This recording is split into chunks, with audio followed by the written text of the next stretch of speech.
Hey guys, tonight we drift back into the shadows of Washington D.C., a city that once echoed with more than politics and protests.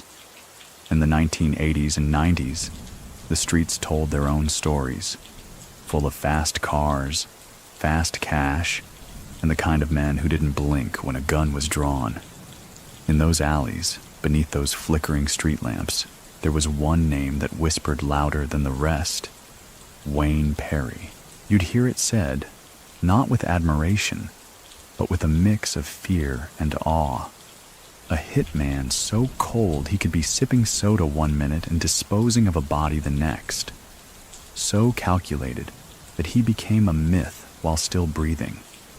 And tonight, we're not just telling his story, we're stepping inside it. So, before you get comfortable, take a moment to like the video and subscribe, but only if you genuinely enjoy what I do here. Let me know where you're tuning in from and what time it is where you are. Now dim the lights, maybe turn on a fan for that soft background hum, and let's ease into tonight's journey together. Wayne Perry was born in November 1962 in the heart of Washington, D.C., a capital city draped in marble and myth, but hiding pockets of desperation. He grew up in the southwest section of the city, where opportunity was scarce and the pavement cracked under more than just weather. There were two DCs even then, one above ground, and one buried beneath it in codes of silence, survival, and sudden violence. His father wasn't there. His mother tried her best, but there's only so much a single parent can do when every corner offers a new kind of danger. Wayne wasn't a big kid, not at first. But what he lacked in size, he made up for in eyes. Those sharp, steady eyes that didn't flinch. He watched the older kids, the hustlers, the men with gold chains and respect. Not out of admiration, but calculation. Before most kids his age could memorize multiplication tables, Wayne understood street currency. Fear. It's whispered that by 10 years old, he'd already gotten into scraps that ended with someone bloodied. And by 12, he wasn't just defending himself, he was setting the rules. He wasn't dumb. That's a mistake people make about street enforcers. Wayne Perry could have been anything. Teachers who tried to reach him often walked away with the same sigh. They saw the intellect, the potential, but they also saw that flicker of detachment. Like he knew the world was rigged, and he'd rather build his own rules than play someone else's game. Washington, D.C. was changing. The post-Vietnam lull was giving way to crack cocaine's arrival. By the early 80s, Perry was in his teens and already carrying himself like someone double his age. While most of his peers were caught up in teenage bravado, Wayne didn't talk much. He didn't posture. He didn't need to. Those who tried him didn't try again. One of the earliest stories that still circulates among old heads is the time a much older guy tried to rob him. Wayne didn't yell, didn't threaten. He followed the guy home later that night and beat him so badly, the man moved out of the neighborhood the next morning. Message sent, message received. What made Wayne different wasn't just the violence. It was the calm. He could be joking with you, laughing, and if you disrespected him in the next breath, he'd shift. Still calm, still composed. But behind those eyes, something ancient, something dangerous. By 15, Perry wasn't a kid anymore. He was a known enforcer on the block. People started calling him by his full name, Wayne Perry, as if reducing it to Wayne didn't do justice to the energy he carried. If he walked down the street, people crossed over. If he entered a corner store, the laughter died down just a little. He wasn't flashy, not yet. No fur coats, no big gold chains. That came later. In these early days, his currency was fear and precision. He kept his circle tight, his mouth tighter. and his movements calculated. What most don't realize is that Wayne actually tried to avoid unnecessary bloodshed in the beginning. He wasn't a reckless killer. He had a code. Disrespect him, betray him, or harm someone close to him. Then yes, you'd have a problem. But random violence? That wasn't his style, not then. The neighborhoods of Berry Farm, Simple City, and Congress Heights became part of his domain. He walked like a man who didn't need to prove anything. And that, ironically, proved everything.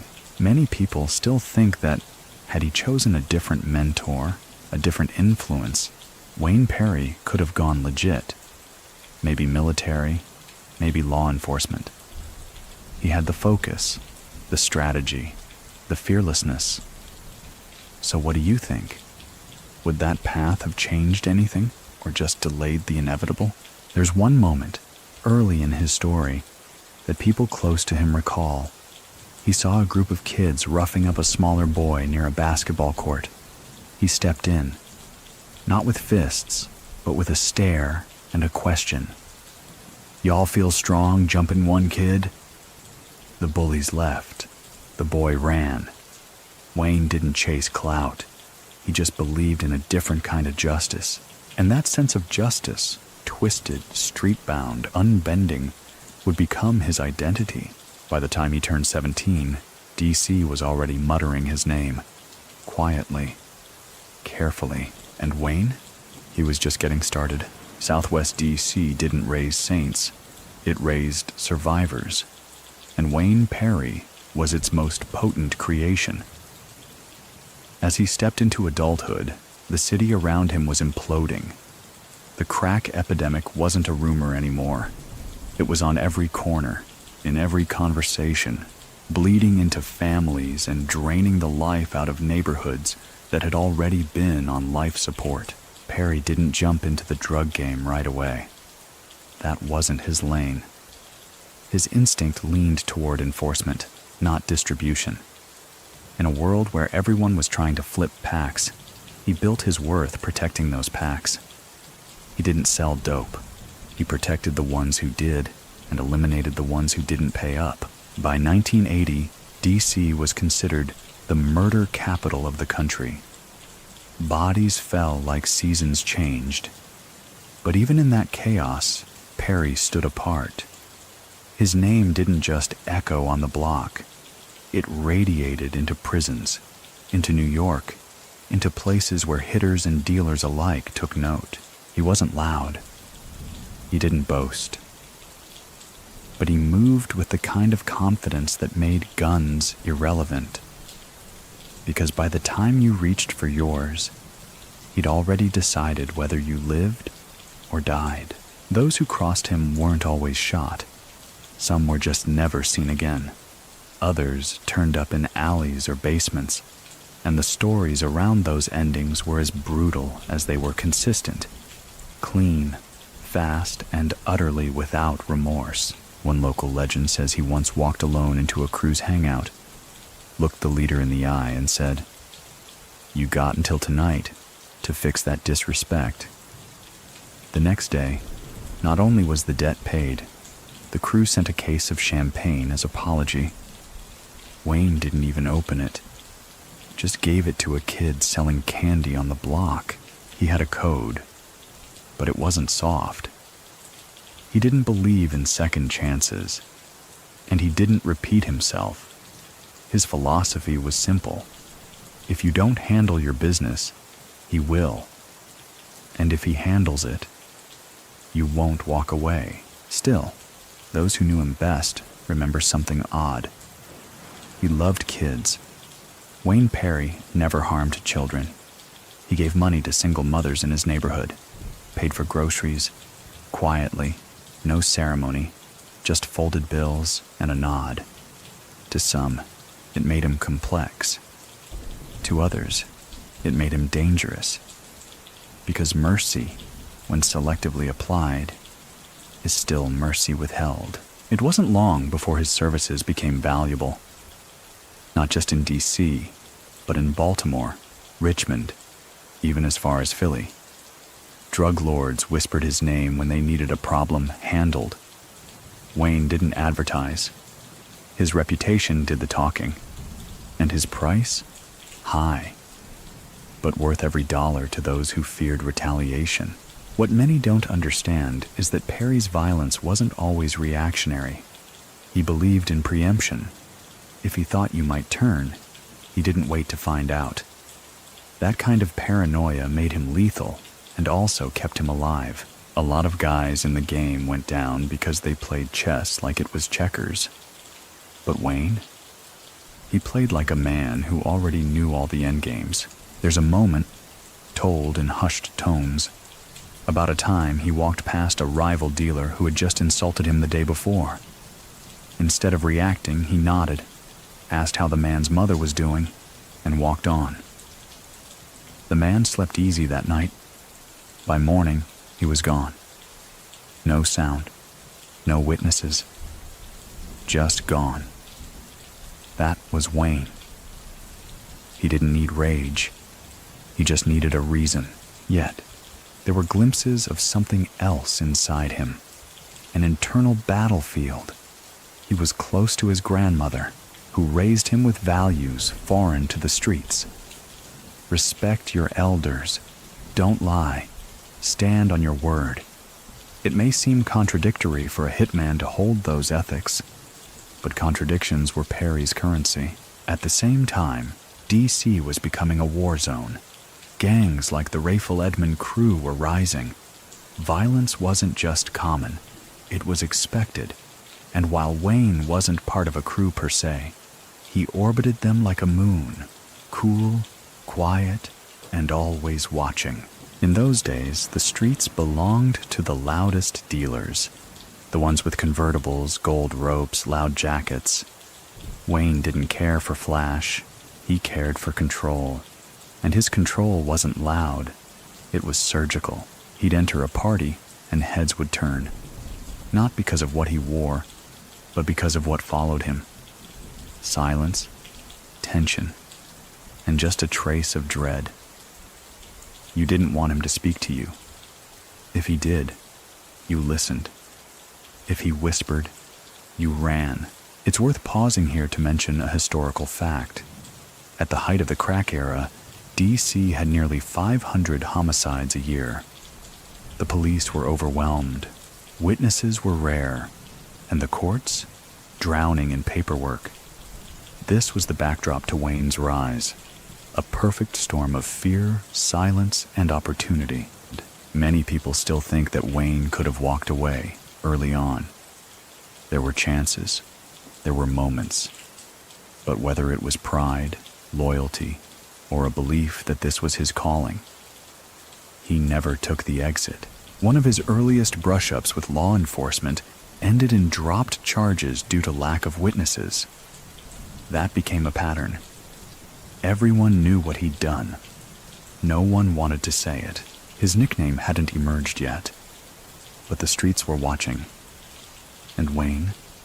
He was just beginning to define the rules of a city that had stopped following any. By the early 1980s, Washington, D.C. had completed its transformation from the capital of legislation to the capital of bloodshed. Newspapers were filled with body counts, not bills.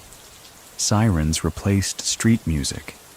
And for every two hustlers trying to make it big, there was one ghost behind them, either dead or locked up. Wayne Perry wasn't either. He was evolving. He had learned that violence wasn't just survival, it was currency, but timing was everything, and the timing in D.C. was uniquely brutal. Crack cocaine had arrived like a hurricane wearing a silk suit. Cheap, addictive, and wildly profitable, it turned entire housing projects into fortresses guarded by children with Uzis and men with no future. The 1980s were a hard reset on moral codes. For many, the game was the only ladder out. For Wayne, it was a platform to refine something even deadlier than crack: fear. He wasn't a dealer, but he was indispensable to dealers. He moved through the chaos like a conductor through an orchestra, directing, observing, acting when needed. His presence in a neighborhood meant two things. Someone had crossed a line, and someone else would be buried for it. By now, the name Wayne Perry was no longer whispered. It was measured. People didn't say it casually. They said it when they needed things to change. When the law failed, Wayne stepped in. Not with justice, but with finality. He wasn't just a gun for hire. He had a mind for street psychology. He understood that people weren't afraid of guns. They were afraid of what they didn't see coming. So he made sure they never saw him coming. No warnings, no phone calls, just silence. And then absence. One night in 1984, a man who had been stealing from his own crew went missing. Witnesses recall seeing Perry at a nearby bus stop, calm as ever, reading a newspaper. The man's body was found days later. Everyone knew who did it. No one said a word. The message had been received long before the body turned up. It was around this time that Perry started working in more professional circles, those who didn't operate from stoops or back alleys, but from penthouses and safe houses. Wayne brought with him a level of precision that most street enforcers lacked. He was punctual, methodical. He treated murder like math, and the city noticed. Even police officers began referring to certain hits as Perry specials. Clean, fast, and nearly impossible to prosecute. Detectives would find victims with no sign of struggle, no witnesses, and no trail. Just silence. There's a true historical data point here. Between 1985 and 1990, the homicide clearance rate in D.C. dropped below 50%. Half of the murders were never solved. It wasn't incompetence, it was fear. And Wayne Perry was a significant contributor to that silence. Yet oddly, he still lived in the same neighborhoods. He didn't hide behind gates or hire security. He was the security. And though his enemies were many, his death never came. That alone spoke volumes. Some nights he'd sit outside a corner store drinking a soda. Just there, visible, unbothered. That was his statement. I don't need to run. Wayne was a known figure in places like Berry Farm and Congress Heights, but his influence stretched far wider. Baltimore knew his name. Richmond felt his shadow. Even Philly had stories about a D.C. enforcer who didn't blink and didn't miss. Many people still think that the government underestimated the influence of individuals like Wayne. Men who weren't part of traditional organized crime, but who operated with the same discipline and more ruthlessness. So, what do you think? Was Perry just a product of a broken system, or something the system helped create? He didn't start out alone, of course.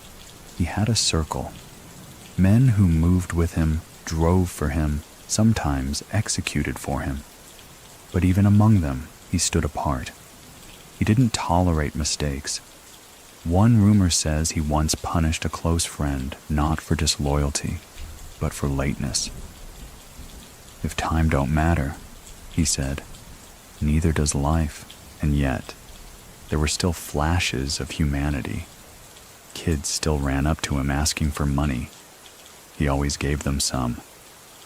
Go to school, he'd say. And then he'd turn around and deal with a problem that usually ended with a closed casket. He moved without hesitation. But he wasn't chaotic. If you watched him long enough, there was a pattern, like a conductor timing his orchestra.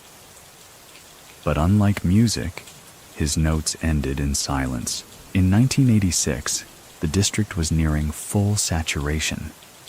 Gangs fought daily, bullets replaced warnings, and funerals became weekly events. Perry wasn't just part of the culture.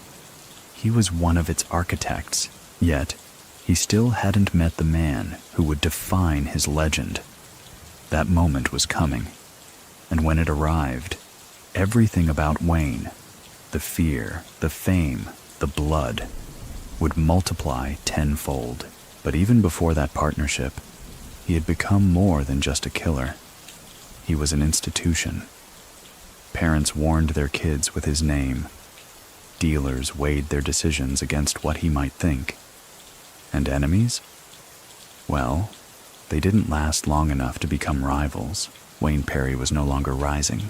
He had arrived. By the time Wayne Perry entered his mid-20s, he was the kind of presence that could alter a room by simply standing still. Most feared men demand attention. Wayne merely accepted it, like gravity, constant and undeniable. His name meant resolution. Problems didn't linger when Perry was called. They simply disappeared. And then came the moment that sharpened his legend into something national. A meeting that wasn't fate. It was inevitability. Harlem's own Alpo Martinez had begun extending his reach down into D.C., bringing with him not just cocaine, but New York's particular flavor of ambition. Fast, flashy, ruthless. And if D.C. was chaos, Alpo was the eye of the storm. The introduction between Wayne Perry and Alpo wasn't publicized. No flashy handshakes or press, just two predators recognizing something familiar in each other's silence. Alpo had the connections. Perry had the enforcement. And when two men who fear no one decide to work together, you get a partnership written in blood. What made it work, at first, was clarity. Alpo needed someone in D.C. who could enforce loyalty, eliminate threats, and do so with such precision that it didn't ripple back to him. Perry needed access, bigger money, bigger reach, and in Alpo, he saw a man who moved like he did, confidently, unapologetically. So Wayne became Alpo's protector. But more than that, his shadow, a bodyguard, enforcer, executioner, and occasionally, advisor. When Alpo had a problem, Perry didn't ask for details, just an address. People in the game started to talk. If Perry shows up, they said, you've got less than a minute to get right or get gone. And it wasn't an exaggeration. Perry didn't bluff. He didn't showboat. When he knocked, it was to close a chapter. The strange thing was, he was loyal. Not loyal like a lapdog, loyal like a knight. When he chose to back someone, it wasn't conditional. He protected Alpo like a brother, even when that loyalty meant killing others who had once sat at their table. That's what made him terrifying. Not just the violence, but the conviction. There's a story, still argued about to this day, that Alpo once asked Perry to handle a mutual friend who had grown sloppy. Most men would hesitate. Wayne didn't. Not because he liked it, but because he believed that if you agreed to rules, you followed them or faced the consequence. That was the code, and Wayne Perry never broke code. Around this time, Perry's reputation evolved from local menace to regional myth. New York dealers spoke his name in rooms where deals were being made. Philly guys asked about him before driving into D.C., and anyone who ran drugs south of the Mason-Dixon knew that if you crossed Alpo, you might be crossing Perry next. Even in an era full of street legends, Wayne stood apart. He wasn't loud. He didn't show off his money. He didn't wear mink coats or drive neon convertibles. His luxury was control. His comfort was knowing that when he moved, the city moved with him, or out of his way. And yet, even in this growing infamy, Perry remained rooted. He didn't flee the neighborhoods that birthed him. He walked those same blocks, stood outside those same corner stores. He wasn't untouchable because of armor. He was untouchable because no one dared. One curious aspect of this period is how Perry handled himself in public. He was, by all accounts, respectful, soft-spoken, even polite. He didn't bark orders, he gave instructions. And yet, the weight of those instructions crushed people's spirits before they ever heard them. His calm was more unsettling than any scream. There's an anecdote from a D.C. barbershop, a neutral ground of sorts, where Perry walked in one day and everyone went silent. Not out of fear, but out of reverence. He nodded to the barber, sat down, and waited his turn. A man in the chair offered to let him go first. Perry smiled and said, "I got time." That was the thing.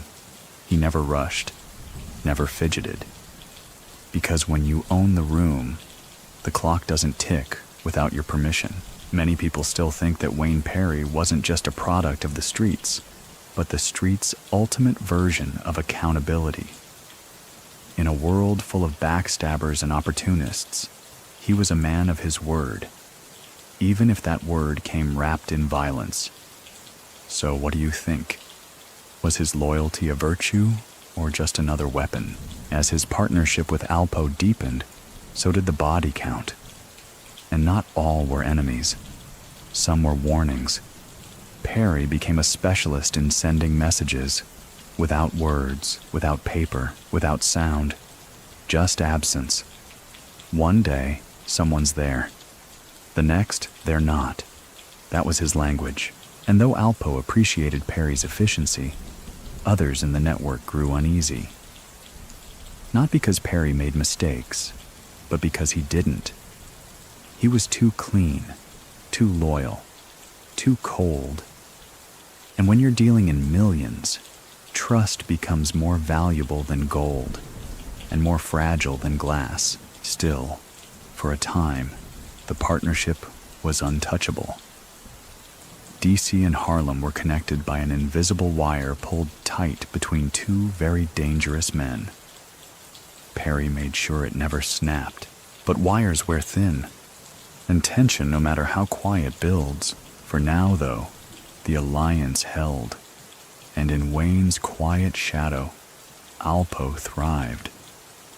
But as history reminds us, shadows stretch longest right before they vanish. It's hard to overstate the strange precision with which Wayne Perry handled violence. For him, a hit wasn't an outburst. It wasn't rage. It was a responsibility.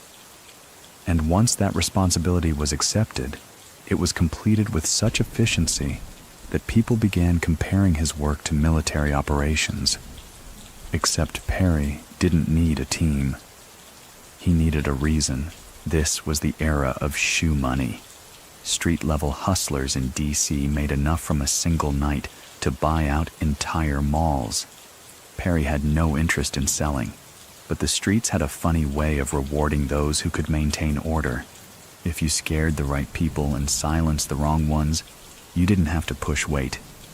Weight came to you. That's how Perry started moving into deeper circles. Not just with Alpo, but with crews who operated out of Virginia, Baltimore, and even up into Jersey. They wanted a cleaner. And Wayne Perry was, tragically, the cleanest hand in a dirty city. At first, he only took jobs he deemed necessary: betrayals, theft, violations of street code. But as time passed, the line between necessity and routine began to blur. His precision made him popular. His results made him indispensable. And with each job, his name etched itself deeper into the concrete walls of the D.C. underworld. One historical note worth pausing on: in 1987 alone, Washington, D.C. saw over 360 homicides. The police department was overwhelmed. People called 911 and didn't expect a response in time. If you had a problem, you didn't call the cops. You called someone like Perry. He began developing a kind of street science, a formula for violence. He'd analyze a situation not by who said what, but by who benefited. He knew betrayal wasn't always loud. It was often quiet, strategic, and backed by envy. Wayne had a saying, or at least one attributed to him by those who knew him. If you gotta think about whether to pull the trigger, don't. If you don't have to think, do it fast. He moved like that, calculated, but without hesitation once the math was done. And the math always made sense to him, even if the rest of the city was left stunned. But Perry wasn't heartless in the way people expected. He wasn't out robbing grandmothers or shooting up blocks full of children. In fact, he had a quiet affection for the elderly and the young. If a grandmother was struggling with groceries, he'd carry them upstairs. If a local kid got robbed of lunch money, Perry might show up at the offender's door. With conversation or consequence, still, he wasn't above sending a message. In fact, he perfected it. One time, after a crew disrespected a friend of his, Wayne didn't kill the leader. He removed 2 of the man's lieutenants in 1 week. No threats, no warnings, just absence. The crew folded within days. Another story, again, impossible to verify but told with eerie consistency, is that Perry once sat on a rival's car hood outside a nightclub, waiting. Not hiding, not moving, just waiting. The rival never came out. Rumor says he left through a bathroom window and moved cities the next day. It wasn't always about bullets. Sometimes presence was enough. Perry's inner circle remained small. He didn't trust easily, and he didn't forgive twice. Those close to him learned to speak with precision, to act without excuse, to be where they said they'd be, when they said they'd be there. Many people still think that Perry's real power wasn't his trigger finger, but his discipline. In a world of addicts, dealers, and ego-fueled chaos, Wayne Perry was surgical. So what do you think? Does discipline justify destruction when it's wrapped in a code? There was one moment that marked a shift. A high-level dealer tried to cut Wayne out of a security detail, claiming the job didn't require his kind of heat. That dealer didn't make it to the end of the week, and Perry didn't replace him. He just made sure no one else made the same mistake. Shoeboxes full of cash started piling up in his orbit. But he never chased luxury. He kept it simple. Clean rides, neutral clothes, no gold teeth, no nameplates. If you knew, you knew. If you didn't, he preferred it that way. And despite the growing chaos, he still walked alone. No entourage, no press, just Perry. One detective, long retired now, once described him in a rare interview. You didn't find Wayne. He found you. And if he found you, your time was probably up. Not because he was reckless, but because someone else had already made that decision. He just carried it out. Alpo, during this time, continued to rise. With Perry at his side, there were fewer threats to his operations. No snitches dared. No robbers survived. And while Alpo wore designer and drove imported whips, Perry remained the calm shadow behind the flash. But shadows move, and sometimes they move in directions the light can't follow. The 1980s had turned the streets into chessboards, and Wayne Perry was playing 10 moves ahead of most. But by the late decade's close, his relationship with Alpo Martinez had become more than professional. It was a dangerous brotherhood. They weren't friends in the usual sense. They were soldiers in a 2-man war, bound by a shared disdain for weakness and a love for control. When Alpo first came down from Harlem, he saw in D.C. a ripe territory, money moving fast, loyalty sold cheap, and power up for grabs. What he didn't see was Perry, not until he needed someone to enforce that newfound kingdom. And when he did, it didn't take long for him to realize Perry wasn't just muscle. He was method, Their dynamic was symbiotic. Alpo was brash, flashy, all gold chains and silk shirts, living like a king with a ticking clock. Perry was quiet, unreadable, the sword in the sheath until it was time to strike. Together, they became the storm and the silence before it. It was during this phase that Perry's job description sharpened into something chillingly simple. If you crossed Alpo, Perry would erase you. No theatrics, no lectures, just gone. Stories of his precision started traveling up and down the East Coast. He wasn't sloppy, he wasn't messy, he didn't leave notes or warnings. His victims often had no idea they were even targets until he was already close. There's a particularly grim tale of a man in Richmond who had been stealing product and bragging that no one from D.C. would dare touch him.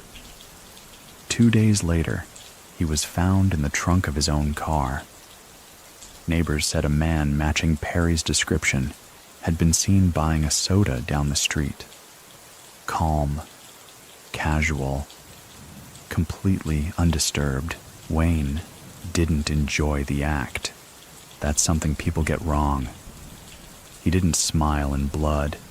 He didn't linger for pleasure. His violence wasn't art, it was obligation. But it was always carried out with religious commitment. If he took a job, it got done. Always. And as the job stacked up, so did the silence. In certain neighborhoods, people started calling him the Shadow or the Silence. If you heard his name in a room, it usually meant someone was already missing. But Perry wasn't just useful to Alpo for muscle. He was strategic. He could read people, see through masks. He warned Alpo more than once about people pretending to be loyal. Sometimes Alpo listened, sometimes he didn't.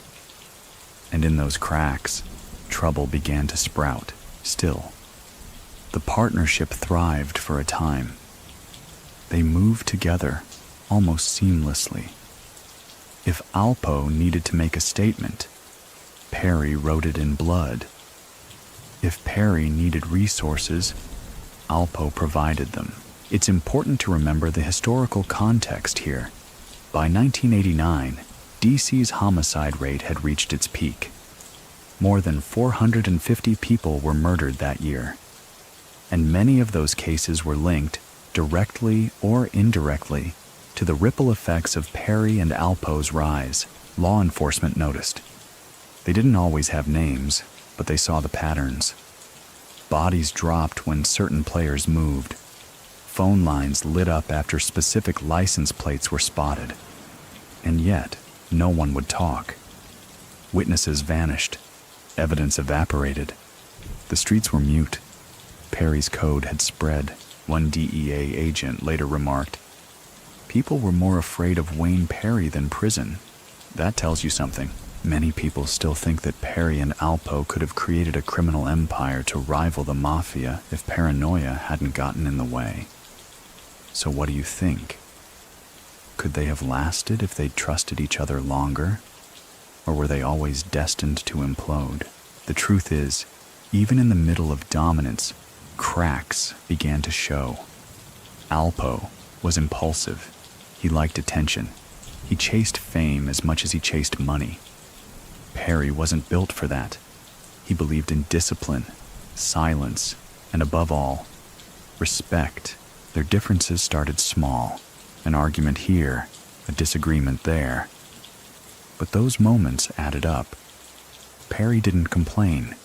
He watched, calculated, and in his world, trust, once weakened, couldn't be repaired. Still, he remained loyal. Even when rumors swirled that Alpo was cutting deals behind his back. Even when others warned him that the man from Harlem wasn't built the same. Perry's code was binding. You ride with someone. You ride till the end. One night, according to street lore, Perry was asked to handle a hit on someone he once mentored. He didn't flinch. Loyalty to the code came first, even over memory. That's the kind of mind he had. Cold? Maybe. Clear? Always.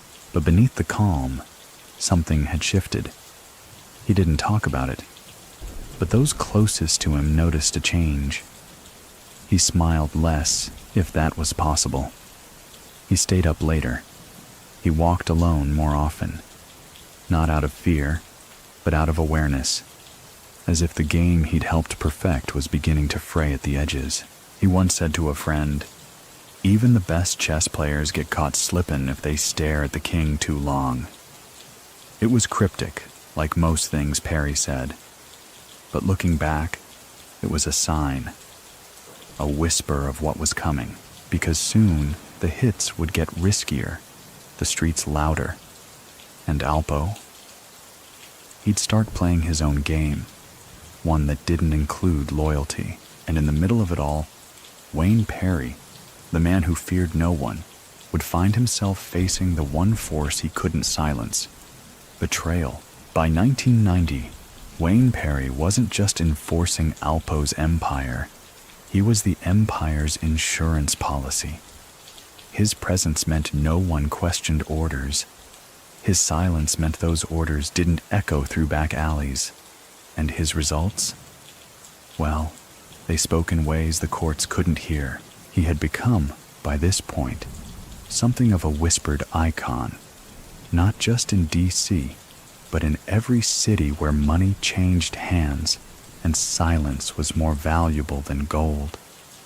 Perry was no longer simply feared, he was believed. The myth had overtaken the man. It was during this period that his role shifted into something chillingly precise. Alpo didn't just want enemies removed, he wanted them forgotten, and that meant zero trace. No mess, no talk, no aftermath. Wayne understood. He began operating like a ghost with a clipboard, an accountant of the underworld, checking boxes, closing files, disappearing. Some called him the Reaper in dress shoes. Others called him a killer's killer.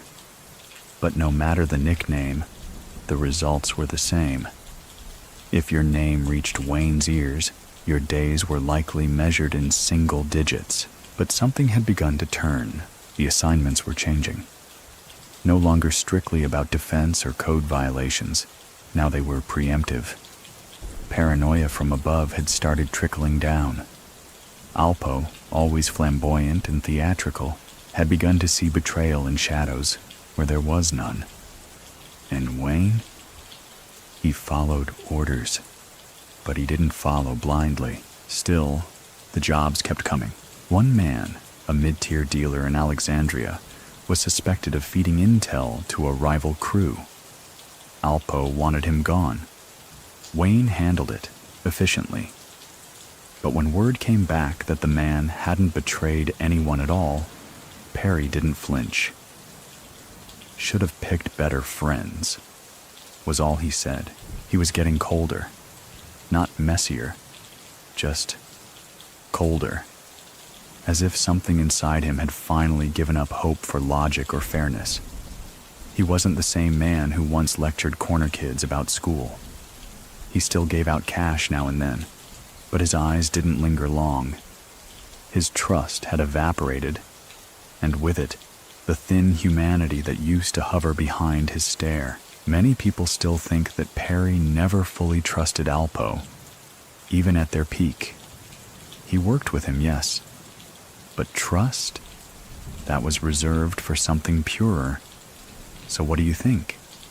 Can a man built on loyalty survive when surrounded by opportunists? One historical fact worth placing here.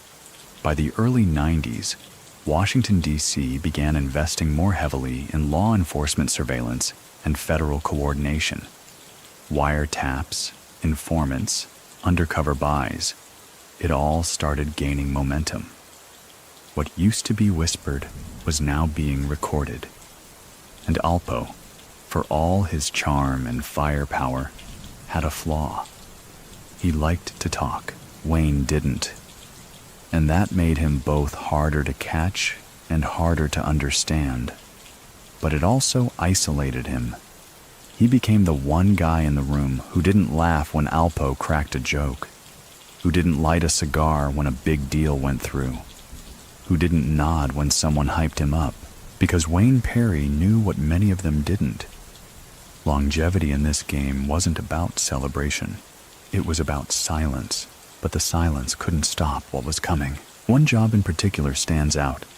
A young man who had once been close to both Perry and Alpo started drifting. He talked too much, acted too loud, hinted at knowing things he shouldn't. Alpo panicked. Wayne got the call. They found the young man in a car, slumped over, nothing dramatic, just gone. The scene was clean, the bullet precise, no witnesses, just enough blood to confirm the act, not enough to stain the street. It should have been just another name on the list. But something about it lingered. Those who knew Wayne said he didn't speak for days afterward. Not in anger, not in sorrow, just silence. As if that one job crossed a line he never knew he had drawn. Still, the work continued. The machine never stopped, and neither did the paranoia. The strange thing was, Perry's legend began to loop back on itself. People started attributing deaths to him that he had nothing to do with. A rival crew gets hit? Must be Wayne. A dealer vanishes in Baltimore. Wayne again. He became the default explanation for all unexplained violence, and in that fog he moved freely, but not without cost. The very fear that protected him also made him a liability. The very silence that shielded him also began to isolate him, and the very loyalty that built him was now stretched thin between suspicion and control. Alpo was beginning to change. The loudness got louder, the paranoia got deeper, and the friend he once trusted with his life? He now eyed with a nervous twitch.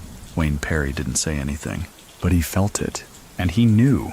A man like him doesn't get retirement parties, doesn't get to grow old on porches telling stories, doesn't even get to walk away quietly.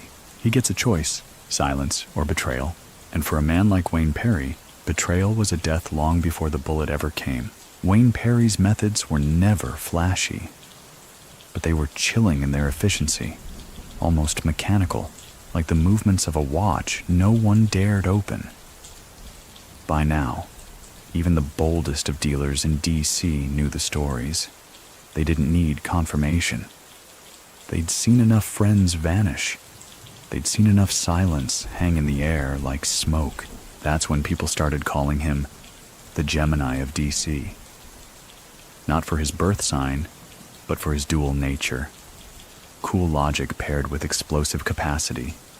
Two sides in perfect balance. One moment calm as fog, the next a sudden storm. Brief and devastating. It's important to note, Perry wasn't just feared for what he did. He was feared for what he didn't do. He didn't argue, didn't posture, didn't threaten. If he showed up, it meant you were already in the past tense.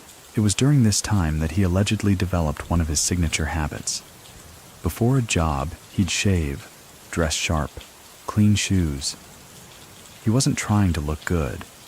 He was showing respect, not to the target, but to the ritual. This wasn't street chaos. This was a transaction, and he was the closer. Some say he'd even hum softly on the way in, a tune no one could name, just a few quiet notes, like a lullaby for the end of your story. In one case, Perry is said to have walked into a dice game where a known informant was laughing loudest. He stood quietly in the doorway, nodded to the crowd, and simply waited. The laughter died. The informant froze. Moments later, there was only the sound of footsteps leaving. No gunfire, no shouts, just a single shot in an alley out back. No one saw it. No one admitted to hearing it. But everyone knew. Alpo loved this about Perry. his ability to apply violence like a scalpel, not a hammer. It allowed the empire to grow with fewer brush fires. The fear Perry installed in people preempted betrayal. You didn't have to deal with a snitch if no one dared to become one. And yet, this very efficiency started to make people nervous. Not enemies, allies. Because when a man shows no emotion before, during, or after an act of absolute finality, you start wondering, what's keeping him loyal? And more importantly, what if that changes? Wayne Perry didn't advertise his loyalty. He just lived it. But silence can be mistaken for plotting. And as Alpo's paranoia grew, Perry's consistency became a threat in itself. This is around the time when Wayne's circle became a line, straight, narrow, with no tolerance for wobble. He stopped entertaining small talk. He didn't party like the others. He didn't get high, didn't drink much. He watched, he listened, and he remembered. If you crossed him once, there wasn't a warning. There was a response. Even his closest allies began to measure their words. Because Perry didn't get angry, he got done. And no one knew when they might be next. Still, his services remained in demand. Not just from Alpo, but from outsiders who knew better than to approach directly. They'd send messages through trusted runners, offers, envelopes, but Perry rarely accepted. If he didn't know you, he didn't work for you.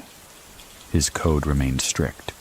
Loyalty first, precision second, silence always. Many people still think that Perry's influence extended far beyond what anyone documented. So what do you think? How much of DC's silent history was written in his shadow? And how much is still buried there? There's one particular case, often debated but never confirmed, where Perry was allegedly called to handle a federal witness set to testify against a major East Coast figure. The man was moved between safe houses, but somehow, one night, he simply vanished. No sign of entry, no forced doors. Just a cold cup of coffee and a quiet door left ajar. To this day, the case remains unsolved. That's the legend of Perry. He didn't just remove people.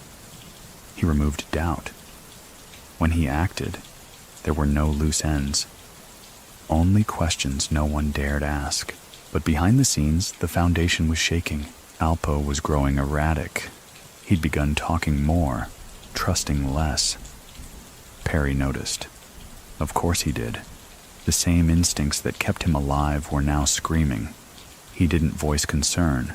He didn't need to. His distance said it for him. And Alpo? He began testing that distance. Small provocations, subtle slights, delays in payment, misdirections. Perry said nothing, but the silence grew heavy. In the street game, when a man stops talking, people get nervous.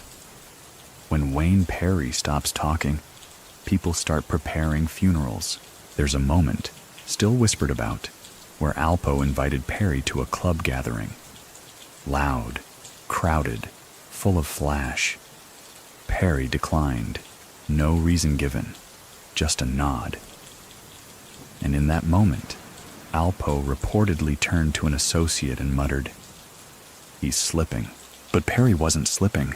He was calculating. And soon, the man who once pulled the strings for everyone else would find his own strings fraying.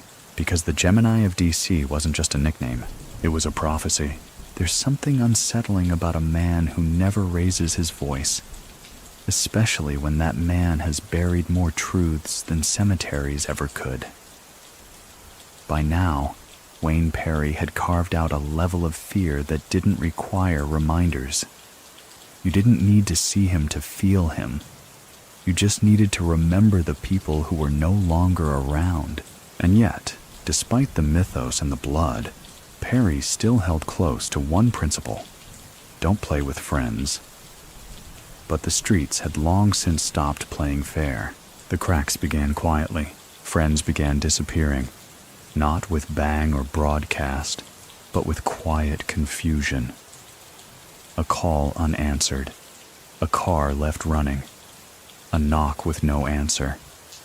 And when people started wondering where they'd gone, the common whisper was always the same. He got too close to Wayne. That wasn't always true, of course. In fact, sometimes Perry had nothing to do with it. But his legend had taken on a life of its own. He didn't need to move to be accused, didn't need to speak to be feared. Even silence became lethal, and in that fog of fear, friendships began to rot. Many in his inner circle began keeping their distance, not out of disloyalty, but out of survival. One wrong word, one misstep, one slip, and you might be next. Perry didn't tolerate accidents. He didn't believe in them. To him, everything had a pattern, and if someone crossed a line, it wasn't a mistake. It was a choice. That kind of mentality doesn't allow many bonds to survive. One story, often recounted in whispers, tells of a man who grew up with Perry, childhood friend, sandbox tight. They'd shared meals, hustles, and even scraped through near deaths together. But one day, the man made a joke. Something small. A crack about Alpo. Just words. He disappeared 3 days later. Did Perry do it? No one knows. But no one ever made jokes after that. This atmosphere of paranoia wasn't entirely his doing. D.C. at the time was a paranoid machine. The feds were everywhere, building cases like sand castles before high tide. Informants were currency. And trust became the rarest drug on the street. Even Perry's allies in other cities, guys from Philly, Baltimore, and New York, started backing away. Not because he changed, but because everything else was changing around him. The codes that had once ruled the streets, loyalty, respect, quiet retribution, were dissolving. Younger players were louder, hungrier, and not bound by the old rules. Where Perry once protected corners with a nod, now kids were pulling triggers over sneakers. The game was spiraling, and Perry didn't like chaos. He liked order. And when friends began vanishing, Wayne didn't flinch. He adjusted. He grew quieter, sharper. He stopped hanging in crowds altogether.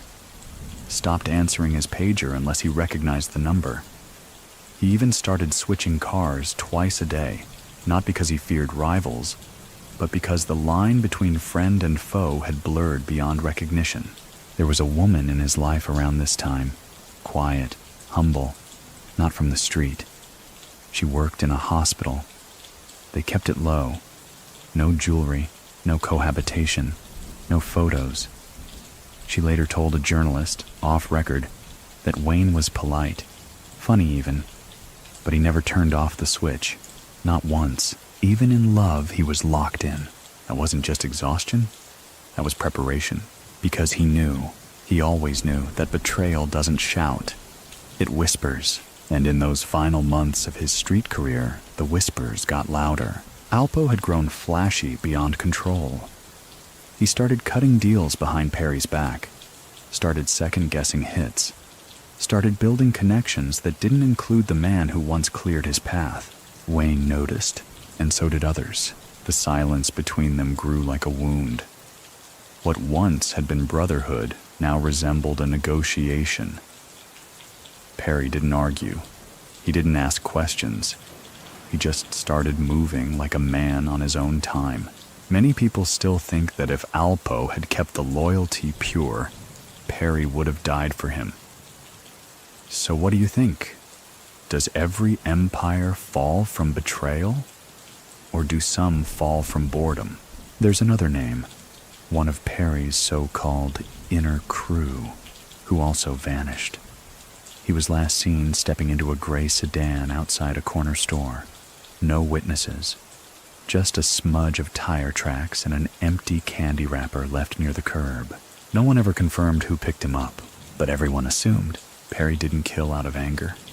He killed out of order.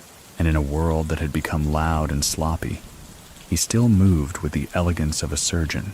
Even his enemies respected him. One rival was once caught on wiretap saying, "If I gotta go, I'd rather it be Wayne. At least it'll be quick." That wasn't a compliment. That was a concession, because Perry didn't just kill bodies, he erased names. And in D.C., by the time you realized you'd crossed the line, you were already halfway buried. By 1991, Wayne Perry had become something larger than any one man.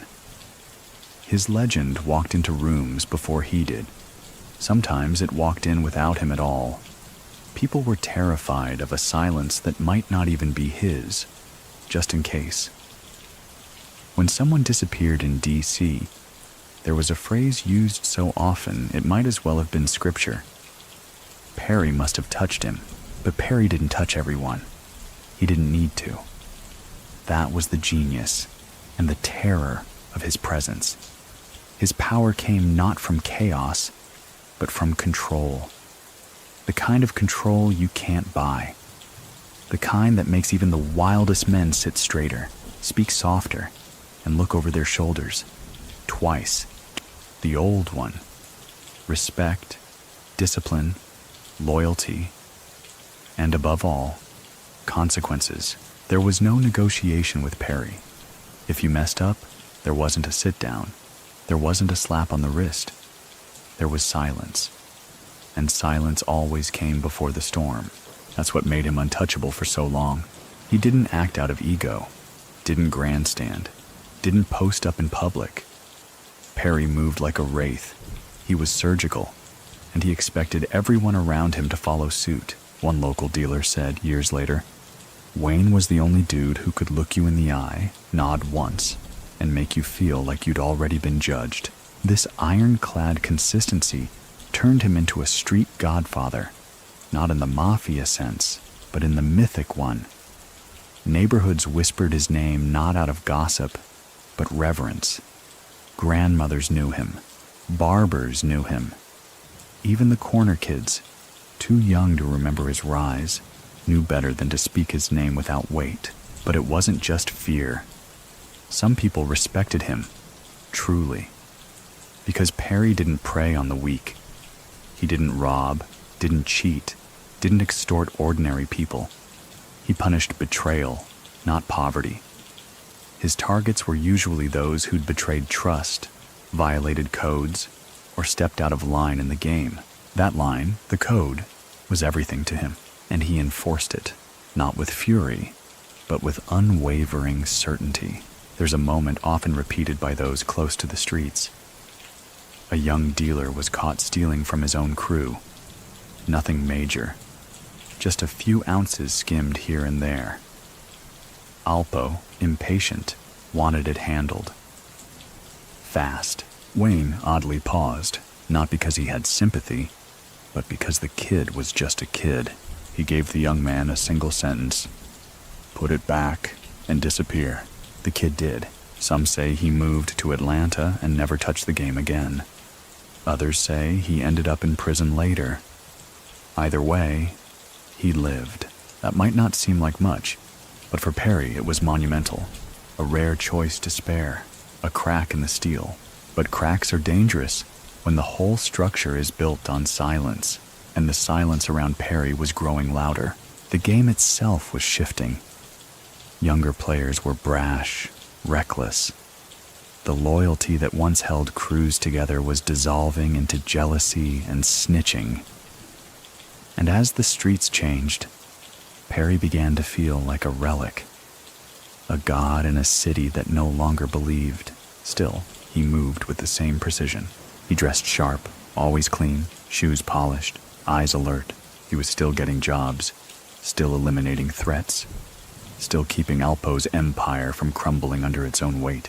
But cracks were everywhere, and Perry noticed. There's a historical fact worth threading in here.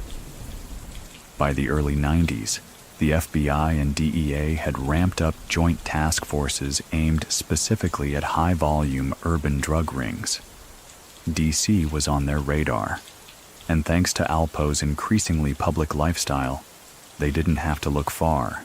Perry hated that. He wasn't afraid of the law. He just didn't respect it. He saw it as noise, static.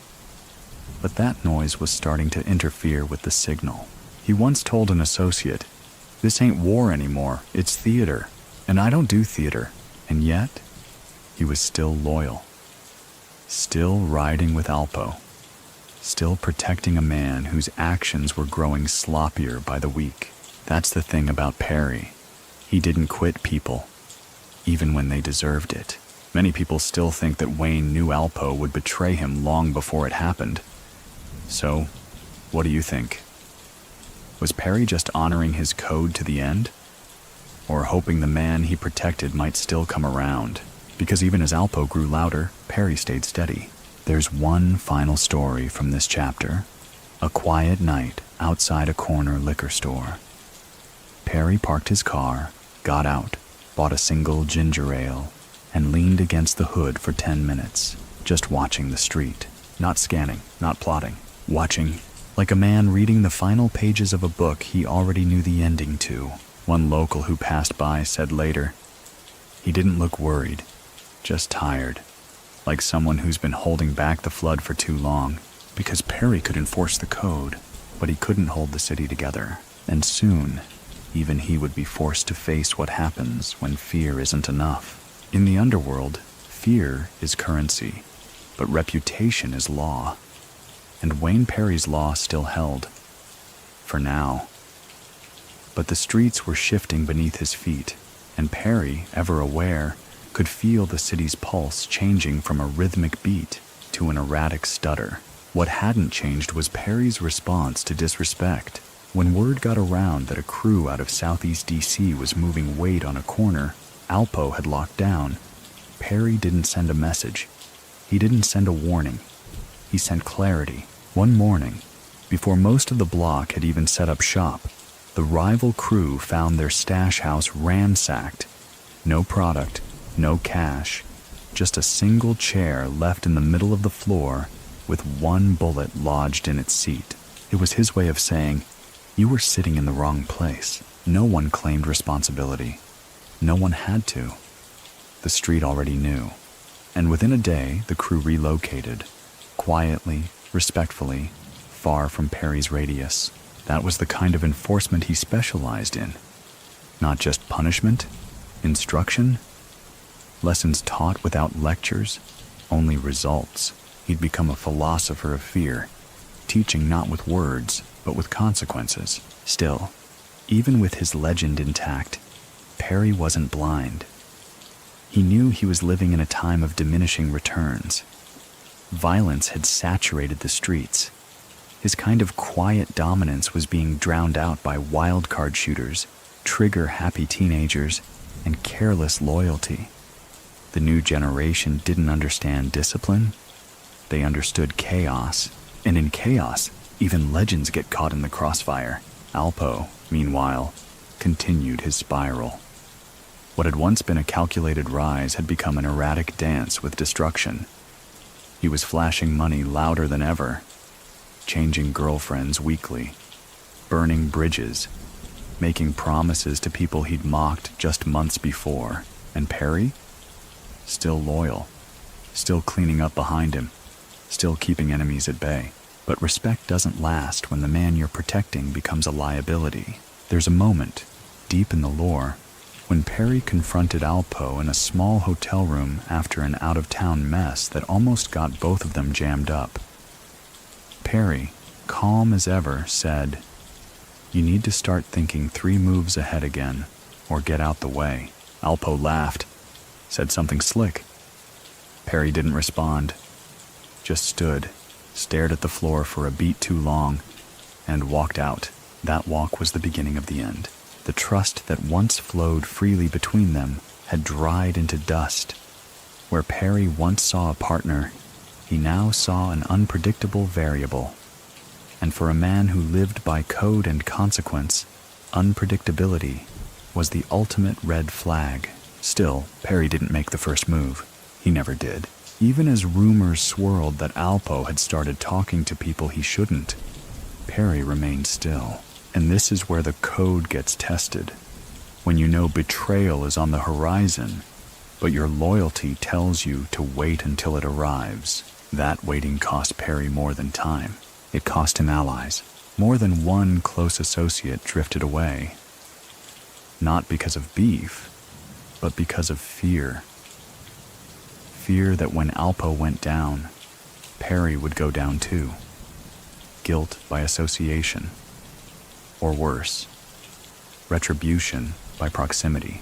So slowly, Perry's circle became a dot, and yet he never changed. He still walked with the same quiet, still dressed with care, still moved alone, still answered when called, even if the call came from a man he no longer trusted. That's the weight of a code. It drags you through decisions your instincts scream against. And Perry? He'd silenced instinct years ago. There's another story from this period. This one confirmed. A mid-level enforcer under Alpo crossed a line, acted on a grudge, killed a neutral party, brought heat to the entire operation. Alpo hesitated. Perry didn't. He handled it, quickly, quietly. The body never surfaced. But afterward, Perry didn't return to the usual routine. He went dark, off-grid. For days, when he came back, he said only this: "Don't call me unless it's worth everything." That line rippled across the network, because for a man like Perry, everything meant finality. And when the streets heard that he was willing to risk everything, even for the man he no longer trusted, they didn't see loyalty. They saw inevitability. Many people still think that Perry's loyalty was his greatest strength and his greatest flaw. So what do you think? Is a code still noble when it keeps you chained to your own undoing? There's one last moment from this stretch that deserves mention. A young upstart trying to make a name tried to punk a local spot Perry used to frequent, claimed the old heads were washed, that the city had changed, that no one ran anything anymore. A week later, the kid's car was found untouched, parked perfectly at the edge of a playground. Inside, nothing, just the air freshener swinging. The kid was never seen again. No noise, no news, just a clean cut in the timeline. People knew. They always did. Because when Perry acted, the silence spoke. And by now, that silence was starting to hum louder than ever, because the next job was coming. The one that would test not just Perry's skill, but his soul. By late 1991, Wayne Perry's world had shrunk to the point of suffocation. Not geographically, he still moved through D.C. freely, untouched, but philosophically. The code that had once governed everything was becoming less a map and more a memory. Loyalty, respect, silence. They still lived in him. But outside, they were being bought, bent, and broken on every block. And Alpo was unraveling. What had once been a brilliant partnership was now a dangerous liability. Alpo had grown sloppy. He chased shine like a child chasing fireflies. Flashy cars, louder parties, newer women. He talked too much, promised too freely, and forget too often who had built the foundation under his feet. But Perry hadn't forgotten. He was still operating like he always had. Precise, clean, disciplined. But the calls he received were different now. Sloppier, less strategic, more desperate. The kind of calls that get men killed not because of what they do, but because of what they don't anticipate. Then came the job that changed everything. A man named Garrett, mid-level, smart, connected. Rumors swirled that he was stepping out of line, talking to people he shouldn't, forming alliances too quietly. Alpo wanted him gone, not questioned, not warned. Gone. He called Perry, and Perry delivered. The details are blurred intentionally. Too clean, too quick, too final. But what came after wasn't. Unbeknownst to Perry, Alpo had begun talking to the feds. The job on Garrett wasn't just about internal discipline.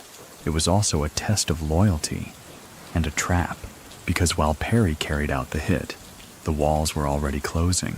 Wiretaps, surveillance, informants. The federal case was being assembled piece by piece, and Perry, for all his precision, couldn't operate outside of betrayal. Not this kind. He didn't know it yet. Not fully. But the tremor was in the air. He felt it. Alpo started moving differently, dodging questions, avoiding contact, keeping secrets, Perry noticed. Still, he said nothing, because that was his way. He didn't ask why. He just watched. One night, Alpo called. Said he needed Perry for another job, another problem, another cleanup. Perry hesitated. It was the first time. He didn't say no. He didn't say yes. He just paused. And in that pause, a shift. Because Perry had never hesitated before, Alpo noticed. And from that moment on, something unsaid passed between them. A fracture so subtle that only men like them could detect it. A suitcase and a silencer. That was all Perry needed. His tools, his comfort zone. He packed light. Always had. He didn't carry photos, no keepsakes, just clean clothes, a weapon, and his code. And yet, as he zipped the bag shut that night, he knew this wasn't like the others. Not because of the job, because of the client. He no longer trusted the man giving the order. And when you don't trust the voice on the other end of the phone, the bullet you load into the chamber starts to feel a little heavier. There's a confirmed detail from this period. One of the few. Perry stopped staying in one place. He moved between safe houses. He changed routines. He checked his six more than usual. That wasn't paranoia. That was instinct. He knew the heat was coming. He just didn't know from where. Because betrayal isn't loud. It's soft, administrative, whispered in conference rooms and transcribed onto court documents. And while Perry was preparing for war, the real battle was already over. The betrayal had already happened. He just hadn't seen the paperwork yet. Many people still think that Perry knew exactly what Alpo was doing and allowed it to unfold simply to see how far the betrayal would go. So what do you think? Does silence in the face of betrayal mean denial or dignity? What's certain is this: Wayne Perry didn't flinch. Not once. Not even when the jobs got weirder. Not even when the trail got thin. Not even when people started asking quiet questions behind his back. Because Perry didn't fear enemies. He feared nothing. But betrayal? That's the one enemy you never see coming. And it was about to hit him from the closest direction possible. From the man who once called him brother. If there was one thing Wayne Perry had mastered, it was reading people, studying their habits, decoding their silences, measuring their loyalty not by what they said, but by what they withheld. It had kept him alive through decades of betrayal, countless bodies, and an empire of fear. But Alpo Martinez? He was the exception, because Alpo knew Wayne's code. He knew what Perry would tolerate, what he wouldn't, and he knew, deep down, that the only way to avoid Perry's wrath was to stay one step ahead, not in muscle, not in firepower, but in paperwork. While Perry was still solving problems the old way, Alpo was solving his in federal courtrooms. He'd flipped, quietly, formally, efficiently, just like the man he betrayed. And the tragedy of it? Perry didn't know. Not yet. Not officially. But the signs were all there. Alpo stopped taking his calls, stopped showing up in person, started using proxies. He'd always been flashy, but now he was evasive. And Perry wasn't dumb. He'd seen this pattern before. From enemies, from rivals, from men who knew they were on borrowed time. But not from friends, not from brothers, not from someone whose life he'd protected with his own hands. Still, Perry didn't panic. He observed, waited, planned. He began withdrawing, gradually, methodically. He distanced himself from the chaos, made fewer calls, showed up in fewer places. Not out of fear, but to get perspective. And what he saw scared him more than bullets ever could. Alpo was no longer running a game. He was playing both sides. The feds had him. The streets still feared him, and he was using Perry's silence to cover the gap between those two worlds. That's when the whispers started. First in Harlem, then in D.C., then everywhere in between. Alpo's working. He gave up names. He's not one of us anymore. Perry heard them all, didn't say a word, but something inside him shifted. There's a moment, small, nearly forgotten, when Perry sat down with one of his last trusted allies and simply asked, "Would you tell me if I was next?" The man said yes. Wayne didn't believe him. From that moment on, everyone was a suspect, because Perry had always been surgical with violence, but now he became surgical with trust. He'd start a sentence and stop halfway through. Watch how you responded. He'd drop a detail just to see if it came back to him from somewhere else. He was laying traps, not for enemies, but for confirmation. And confirmation came. One cold morning in early '92, a contact brought word. Quiet, backdoor, unverified but real enough. Alpo had given his name to the feds. Not maybe, not eventually. Already. And Perry? He didn't scream, didn't call anyone, didn't even react outwardly. He just closed the door, sat in silence, and stayed there for nearly 5 hours. No movement, no food, no sleep, just quiet. And when he emerged, he was different. Not angry, not afraid, just clear. Because Wayne Perry had always lived by one rule above all others.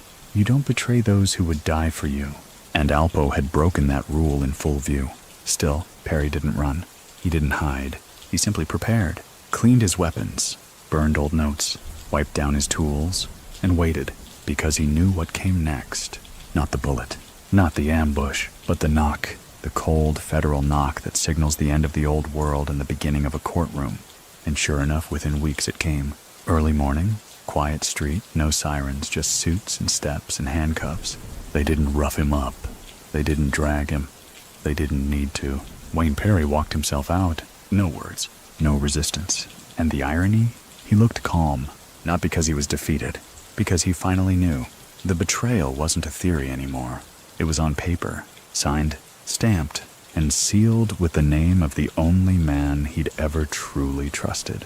Many people still think that if Alpo had faced Perry before flipping, he never would have survived the conversation. So what do you think? Was Perry's silence at the end restraint or surrender? There's a photo of him being led away, dressed sharp, as always, chin high, expression blank. The caption read, "Suspected hitman in custody," but anyone who knew better understood. This wasn't about suspicion. This was confirmation.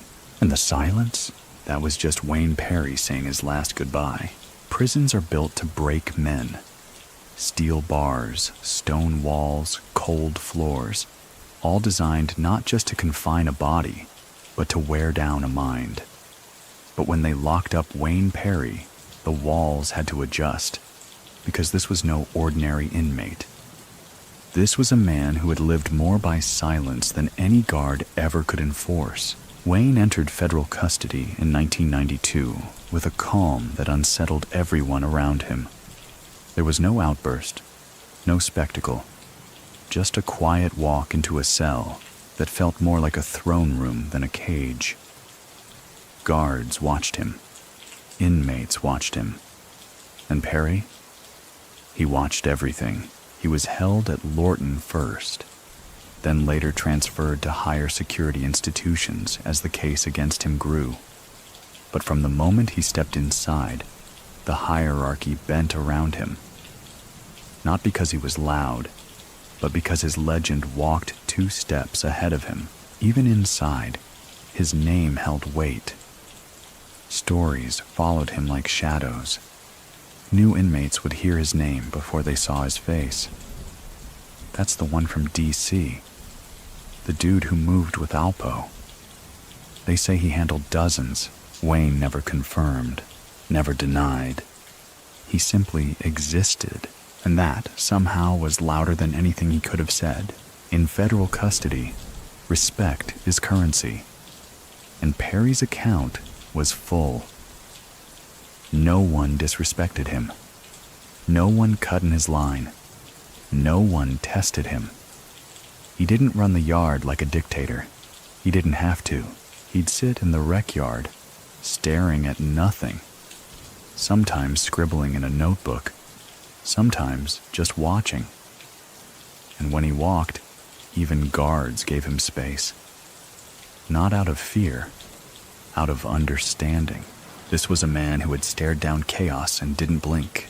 The trial came eventually, and with it came the media storm. They called him Alpo's Hitman. They painted him with headlines: the most feared man in D.C., the ghost of the capital streets. They weren't wrong, but they missed the part that mattered.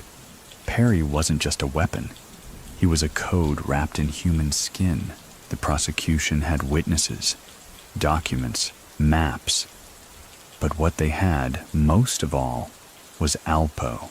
He took the stand. Wayne sat and watched, didn't look away, didn't shout, just watched. Alpo pointed, named names, described hits, gave timelines. The courtroom held its breath. Perry didn't move, not once, because he already knew.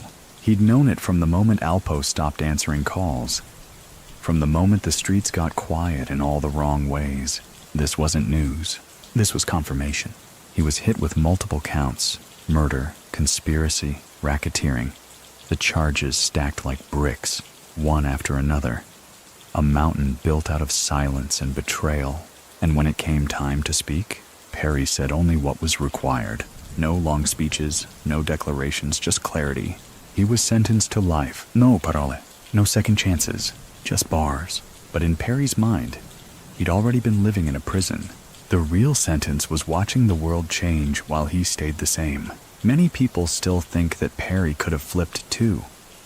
That if he had talked, if he'd testified, he could have cut years, maybe decades off his time. So what do you think? Does loyalty still matter when you're the only one keeping it? Because Perry didn't talk, not once. He refused to cooperate, refused to name names, refused to trade truth for freedom. He took his time like a man clocking in for work, because to him, the sentence wasn't the punishment. Breaking the code would have been. In the years that followed, his legend only grew. Even locked away, his name still carried fear. Young inmates would try to test him, once. Never again.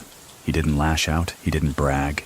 He just moved with the same calm he always had, as if bars didn't matter, as if concrete was just another kind of sidewalk. He still received letters from the outside, from old allies, from strangers. Some sent praise, some sent fear, some begged him to tell his story. He never responded, but he kept them, stacked in a box. Quiet reminders of the world that once revolved around him.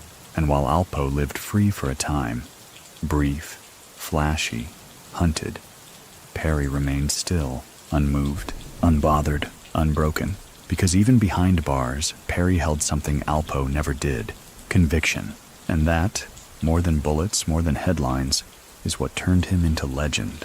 In the shadows of concrete and steel, Wayne Perry settled into the kind of routine that would have crushed most men. But routine had never bothered him. In fact, it was where he thrived. The chaos of the outside world had always demanded discipline. And now, within prison walls, that discipline became his armor. Wake early, wash, stretch, read, observe. He still moved with intent. Still listened more than he spoke. Still measured people not by what they said, but by the rhythm in their silences. And prison, in many ways, amplified that rhythm. Here, reputations meant survival. And Perry's reputation. It preceded him like a shadow stretching down the tier. Guards spoke his name with clipped syllables. Inmates lowered their voices when they knew he could hear. The old-timers gave him nods. The younger ones, they gave him space. But Wayne wasn't looking to dominate. That had never been his way. He didn't run the yard. He didn't need to. He carried his own air, one that was neither confrontational nor submissive. He simply was, a presence you had to factor into every calculation. Even if he never said a word, There were others locked up with stories to tell, men who'd once run blocks, led crews, moved bricks by the ton. But Perry? He never offered his, and if someone brought up his name, he'd glance at them once. No threat, no smile, just a single look that said, "You don't know enough to be speaking," and that was that. He kept journals, private ones, filled with thoughts, fragments, phrases, never full confessions, just observations about time, loyalty, the changing shape of violence, the things a man thinks about when he's no longer hunting or being hunted. In one notebook, found years later by a legal assistant during an appeal process, a single line appeared again and again. Loyalty is tested when the sentence begins, not when the job ends. Many believe it was his way of processing Alpo's betrayal. Others think it was a mantra he'd carried with him long before the courtroom. Either way, it was the truth that kept him intact, because Perry never cracked. Not when the verdict came down. Not when solitary confinement tested his mental edge. Not when younger inmates tried to bait him into fights, hoping to make a name. He gave them nothing. One prison counselor, speaking off the record, said, "He was like talking to a granite wall, except the wall was listening. He read voraciously. History, philosophy, even theology. Not out of repentance, but curiosity. He wanted to understand the systems beneath the systems, why empires rose, why people betrayed, why silence was feared more than violence. He once wrote in a margin, 'The king is not the loudest in the room. He's the one who knows when the room is no longer his.'" That was Perry, a king without a kingdom, but still crowned by those who remembered. He kept photos of no one, had no family visits, no calls home, by choice, not because no one wanted to reach him, because he refused to be reached. He'd seen too many men unravel in hopes of redemption. He wasn't chasing redemption, he was serving principle. And time, to Wayne Perry, was just another enemy he refused to fear. Many people still think that Perry's real sentence began long before prison, back when the streets stopped believing in the rules he lived by. So what do you think? Is a man still free if he never compromises, even behind bars? There's a story from this chapter, rare but verified. A younger inmate, 21, loud, eager to prove himself, walked up to Perry in the chow line and asked, "What makes you think you're so special?" Perry didn't turn, didn't flinch, just kept walking. Later that week, the same young man received an envelope under his cell door. Inside was a folded piece of paper. No threats, no insults, just a list of names. All men who'd once asked the same question, all now gone. It wasn't a warning, it was history. Perry didn't need to threaten, he only needed to remind. He wasn't just a man anymore. He was a ledger, a record of actions taken and debts settled. And in that quiet, airless world of steel and concrete, his silence still echoed louder than any shout ever could. Wayne Perry sits in his cell. But the story doesn't end there, not for him, and not for the streets. Even with concrete walls around him, even with his world shrunk to steel bars and security checks, the myth continued to grow. Because something strange happened after the verdict. Instead of fading away, Perry became even more present. His name began to circulate among younger generations, kids who had never seen him in person, who were barely born when he walked the streets. They heard the stories whispered through older cousins, old heads in barber chairs, worn-out VHS tapes passed around like gospel, stories that blurred the lines between fact and fear, stories that made him sound more like a force of nature than a man. He never missed. He handled 40+ and never got touched. Even the feds talk soft when they mention him, and to some degree, those stories weren't just myth-making. They were survival manuals. Because in a city like D.C., where codes had been replaced by cliques, where loyalty had thinned to the point of parody, Perry represented something the streets were starving for. Certainty. He never snitched, never ran, never begged. He just endured. Even his enemies couldn't discredit him. Men he'd hurt, Men whose names still carried weight admitted that Perry never took cheap shots, never hit bystanders, never went after family.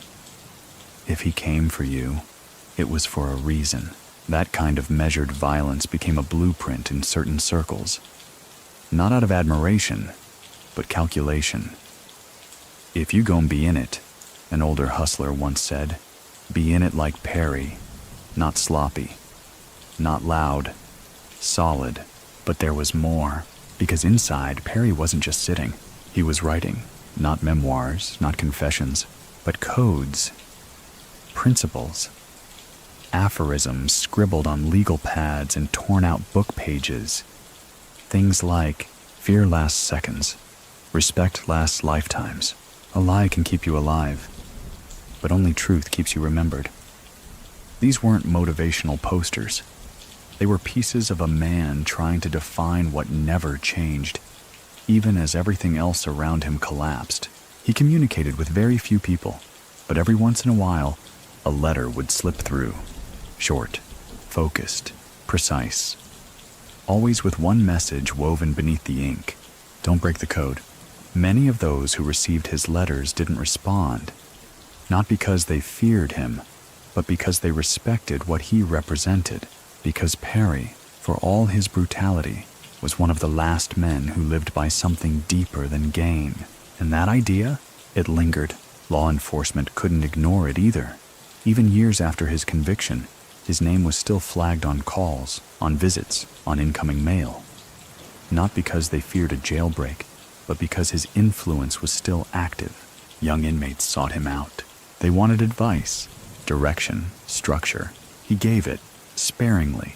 Not everyone earned a conversation, but those who did walked away quieter, straighter, more alert. Not inspired, corrected.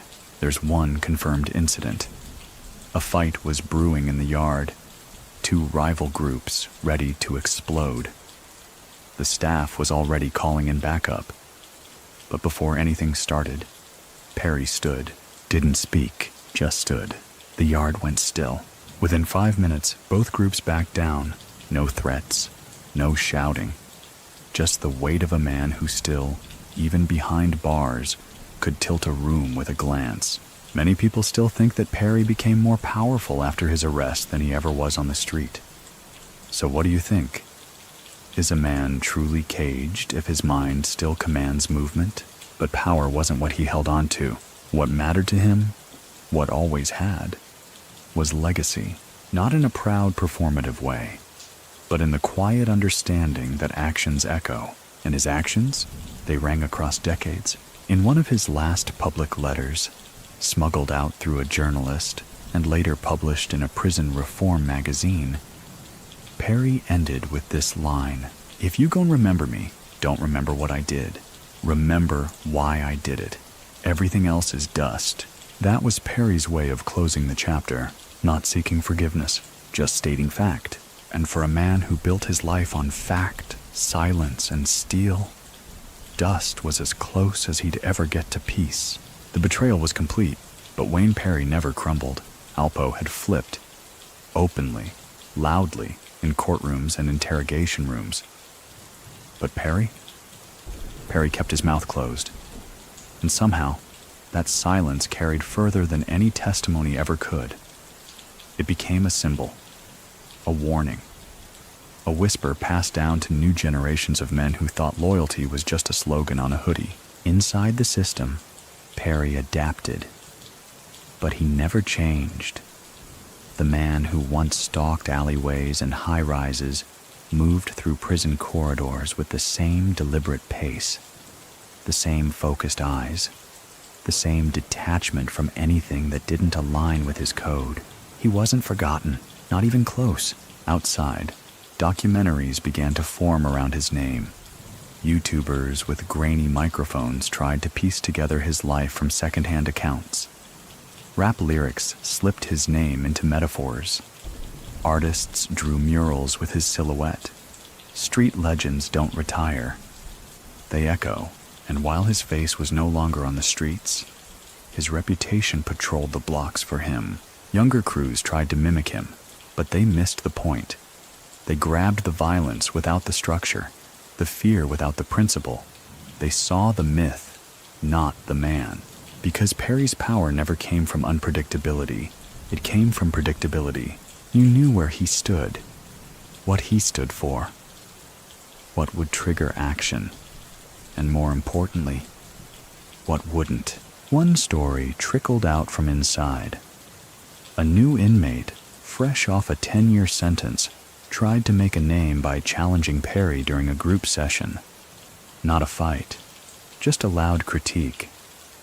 "You think just 'cause you old, people owe you something?" Perry didn't reply. He didn't even look up.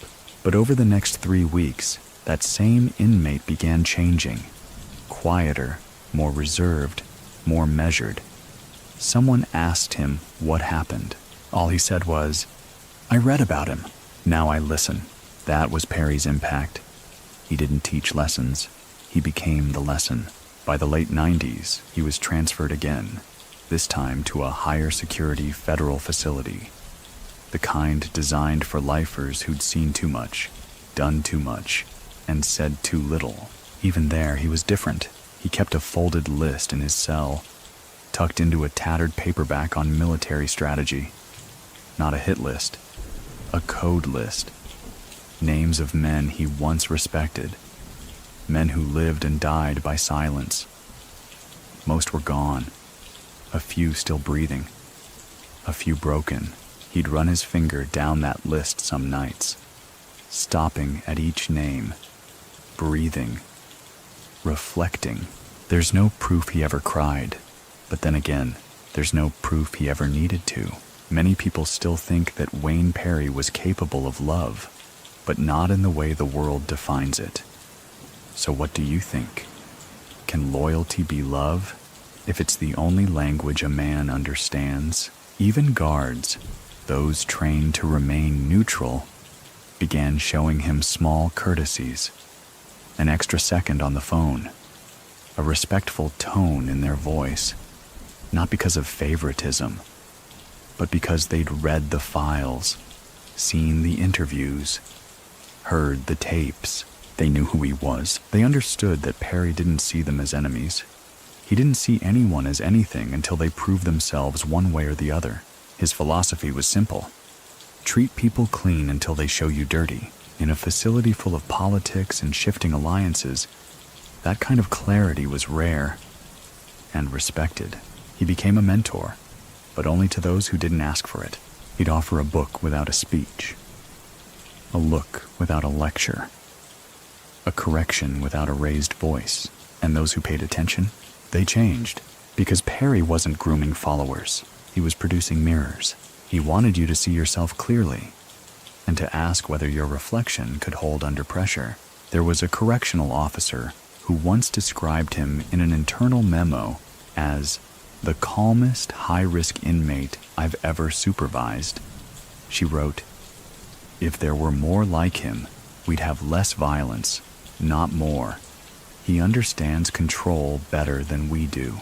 The world outside kept moving. More bodies on the news, more names added to the list of those who didn't make it.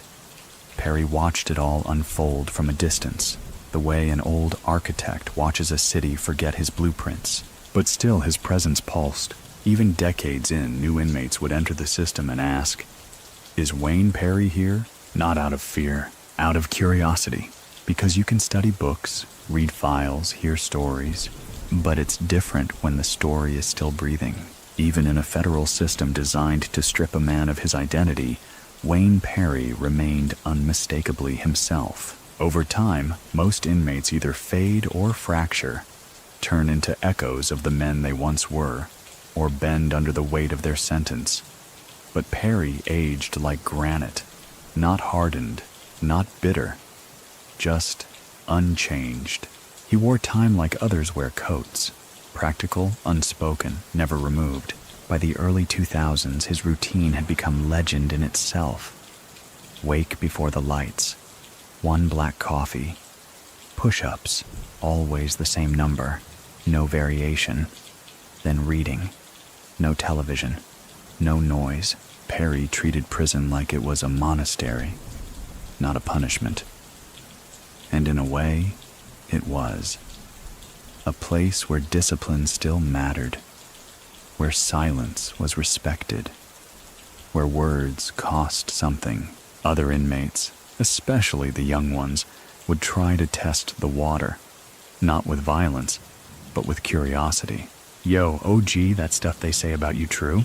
He wouldn't answer, but he might tilt his head, maybe let half a smile appear. Not because he cared to brag, but because he understood something they didn't yet. The story isn't for you to tell. The story tells itself. Meanwhile, on the outside, the name Wayne Perry was still circulating.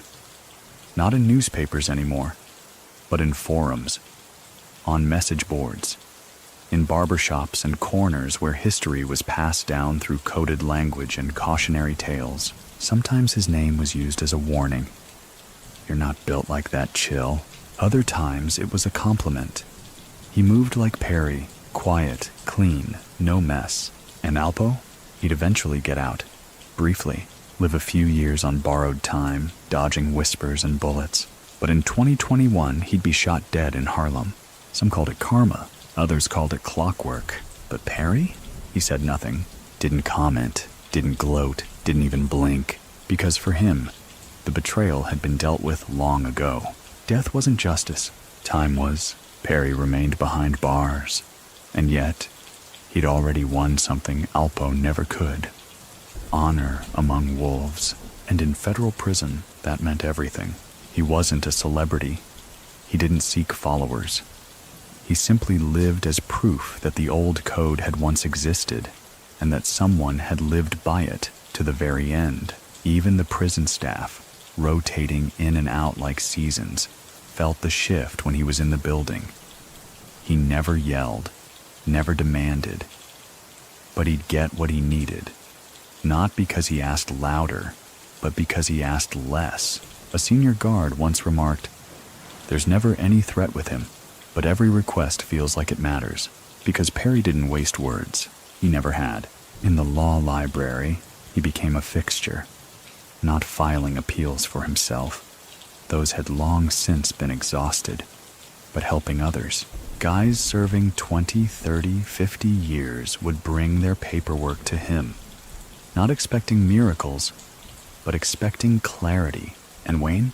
He'd read in silence, then give a simple verdict. "You missed your shot in '09, or they violated you in intake. Start there." He wasn't a jailhouse lawyer. He was a tactician, and those who listened, they walked straighter. One inmate even said, "He made you feel like your life wasn't over, even if your sentence said it was." Many people still think that Perry never regretted a single act, only the erosion of the world he once understood. So what do you think? Can a man be loyal to a code even after the world has forgotten the language? In a sense, Perry was no longer just a man. He was a museum, a living, breathing exhibit of a time when betrayal was a death sentence. Not because someone might kill you, but because you had to live with the weight of it. And Perry? He carried weight better than most carried air. There's one more story, quiet but confirmed. A chaplain asked Perry during a yearly round of check-ins, "Is there anything you need?" Wayne looked up from a worn copy of The Art of War, thought for a moment, then said, "Yeah, a calendar without numbers, just days." The chaplain didn't understand, but Perry wasn't asking for time. He was asking for peace, and in a life built on strategy, fear, and control, peace was the one thing that had never come easy. But even then, behind bars, under the radar, with no headlines or visitors, he never let the code go. Not once. Years passed, decades even, and Wayne Perry remained. Still, quiet, unshaken. For many, a life sentence is a slow erasure. First, the world forgets your face, then your name, then your voice, until eventually, you're just a number in a file drawer nobody opens. But Perry became louder in his absence. Even though he hadn't walked a free street since 1992, his influence rippled like heat through the pavement of D.C., Harlem, and every city in between where reputation still held currency. because he hadn't just lived by the code. He'd been the last man standing with it still etched into his spine. In the outside world, violence evolved into noise. Social media turned threats into theater. Everyone claimed realness, but few could spell it. The streets became digital. The fear, performative. And somewhere in a high-security prison, Wayne Perry would sip black coffee, scan headlines, and close the paper with the same dry amusement as a retired chess master watching amateurs fumble rooks. He wasn't impressed, but he wasn't bitter either. That was the real mystery. Perry didn't rant, didn't pine for release, didn't seek revenge through ink or interview. He simply existed.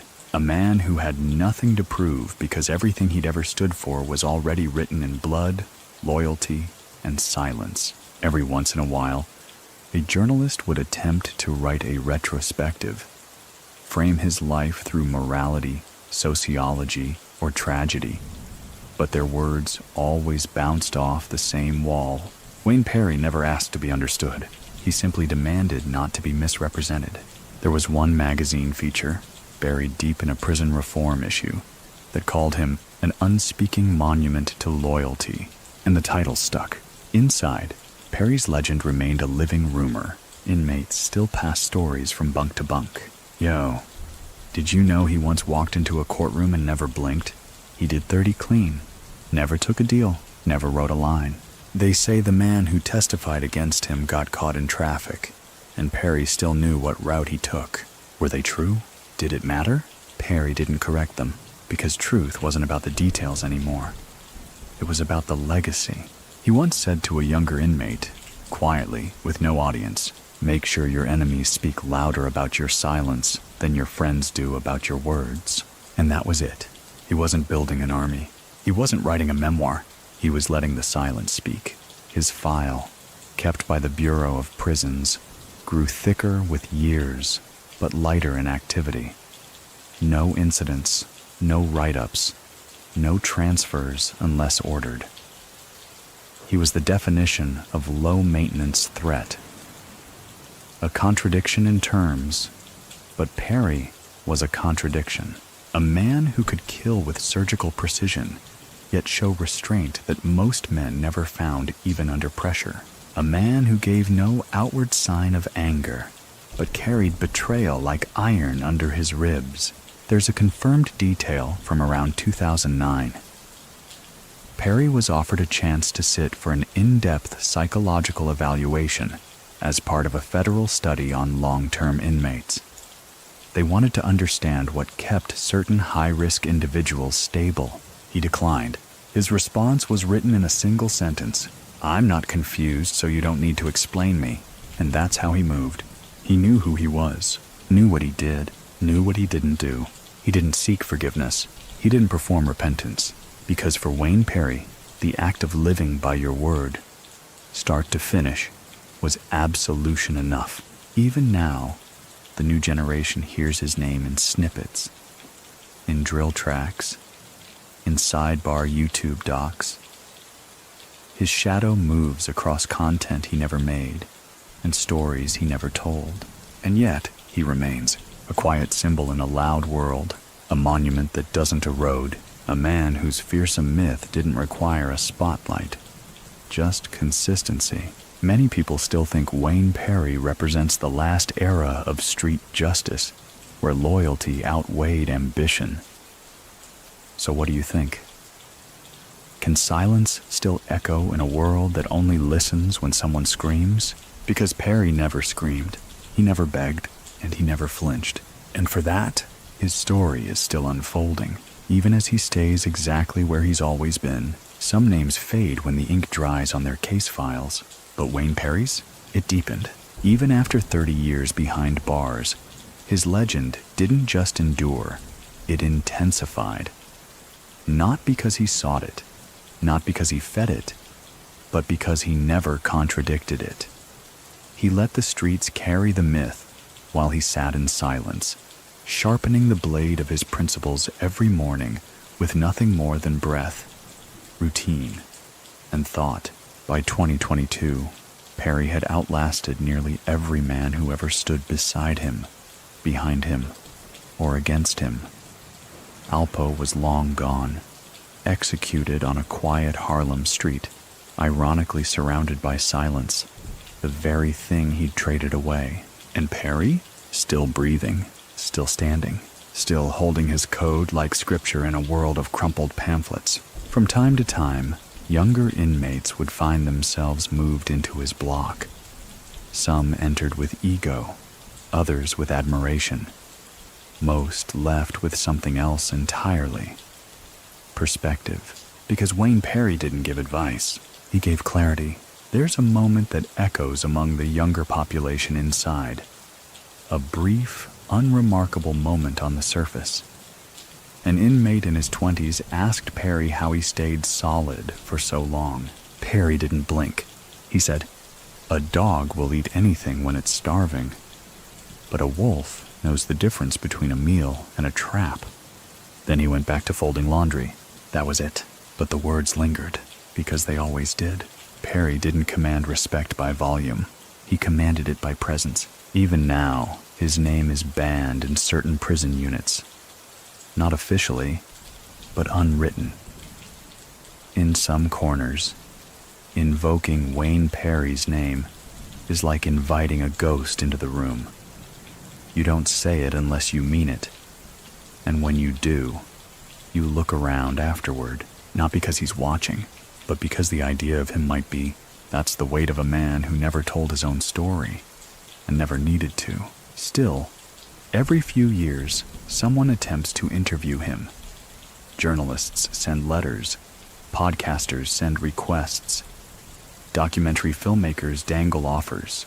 He declines, not out of fear, not out of pride, out of something purer, consistency, because the man who never spoke during courtrooms, who never took the stand, who never gave a closing statement, isn't about to start talking now.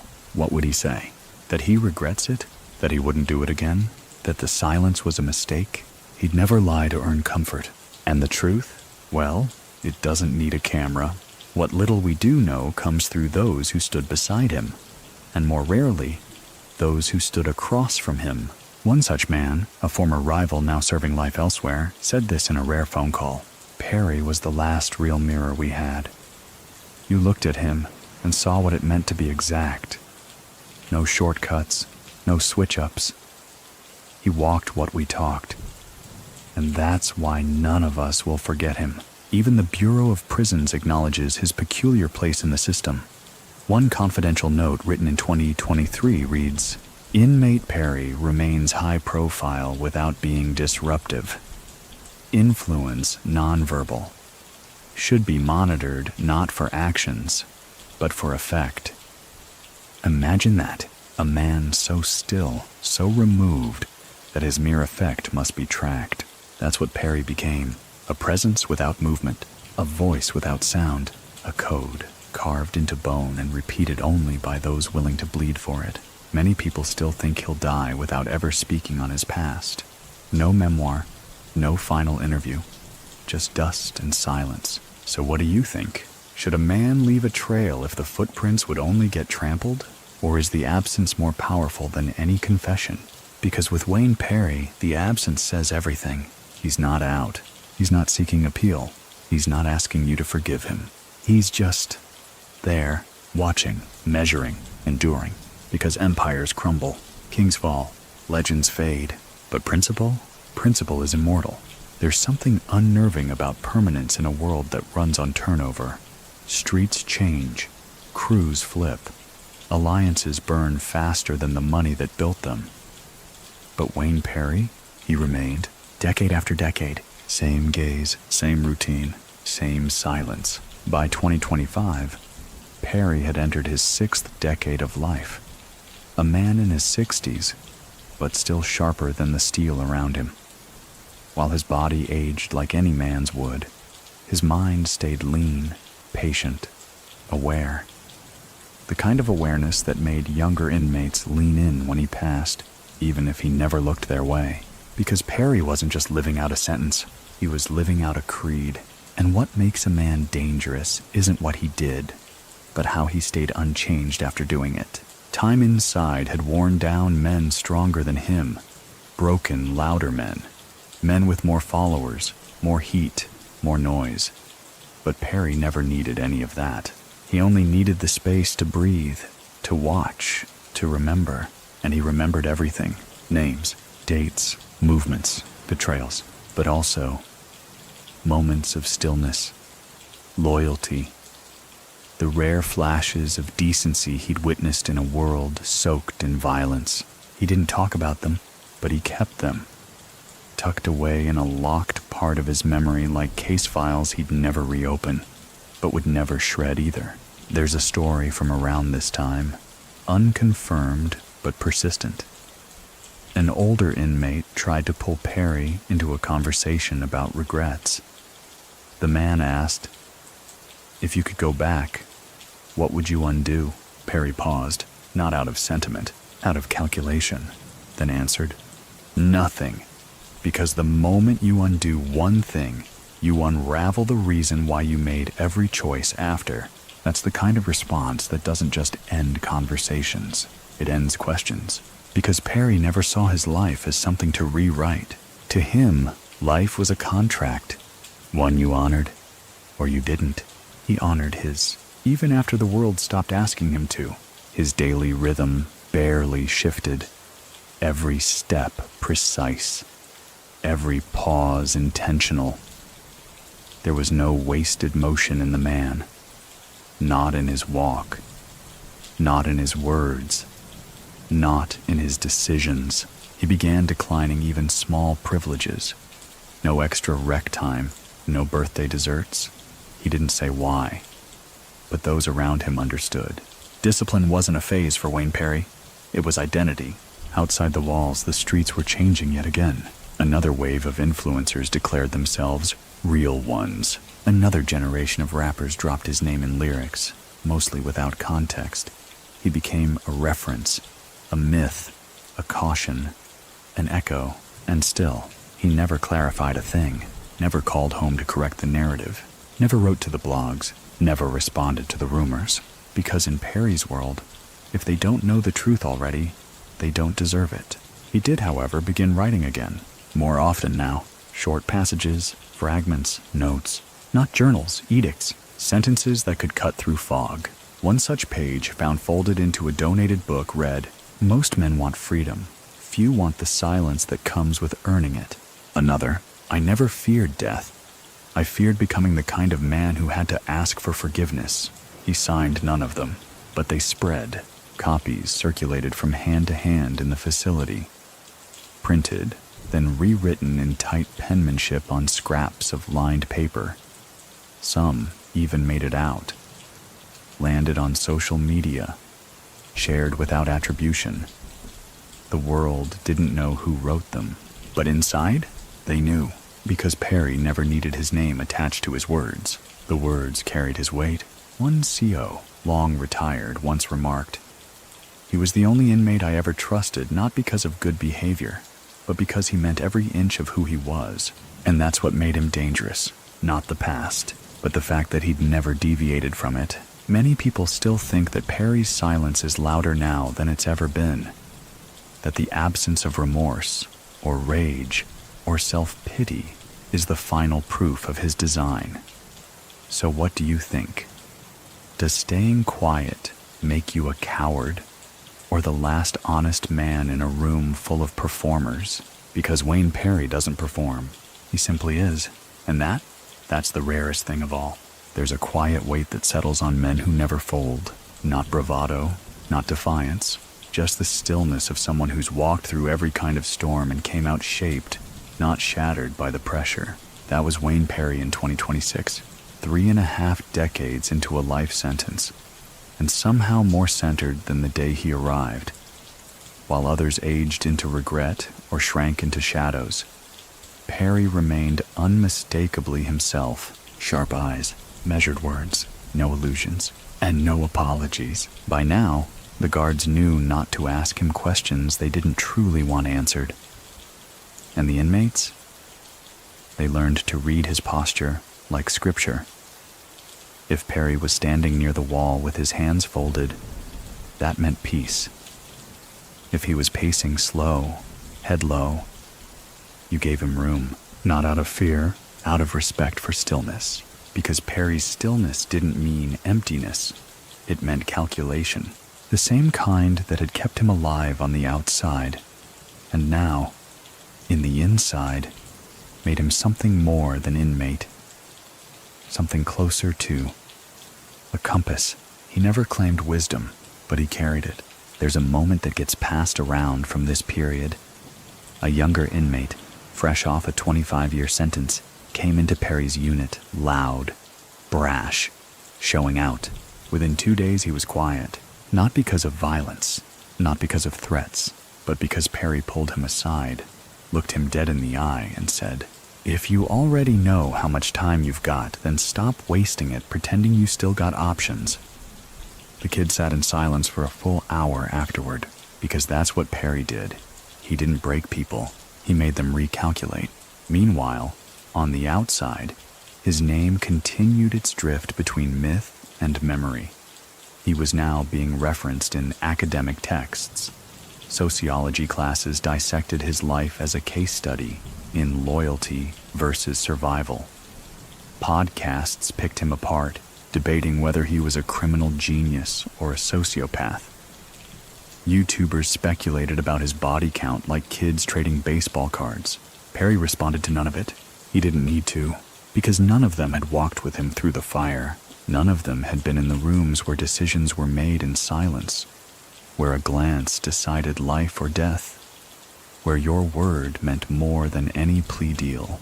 He once wrote, "Only men who've had their freedom handed back to them in a closed casket understand what it means to speak less." And that was his truth. He didn't hold court. He held clarity. Even inmates who'd been in for decades said they felt something change in the room when he entered, as if the temperature dropped a degree, as if the space expected more of you. He didn't enforce respect. He evoked it. Even the guards, especially the new ones, were warned. He won't fight you. He won't threaten you. But if you disrespect him, you'll feel it in ways that don't show up on cameras. That wasn't Perry being feared. That was Perry being understood. One particularly insightful unit manager made a note in an internal review. Perry's behavior remains exemplary. He's a stabilizing presence. He absorbs chaos without participating in it. That wasn't just good behavior. That was design. Because Perry didn't react. He calibrated. He understood the ripple effect of every word, every glance, every pause. He understood the weight of consequence. Always had. That's what made him more dangerous than the loudest, strongest, or most feared men on the compound. He didn't act because of emotion. He acted because the math made sense. Many people still think Perry is frozen in time, that he hasn't evolved. But so what do you think?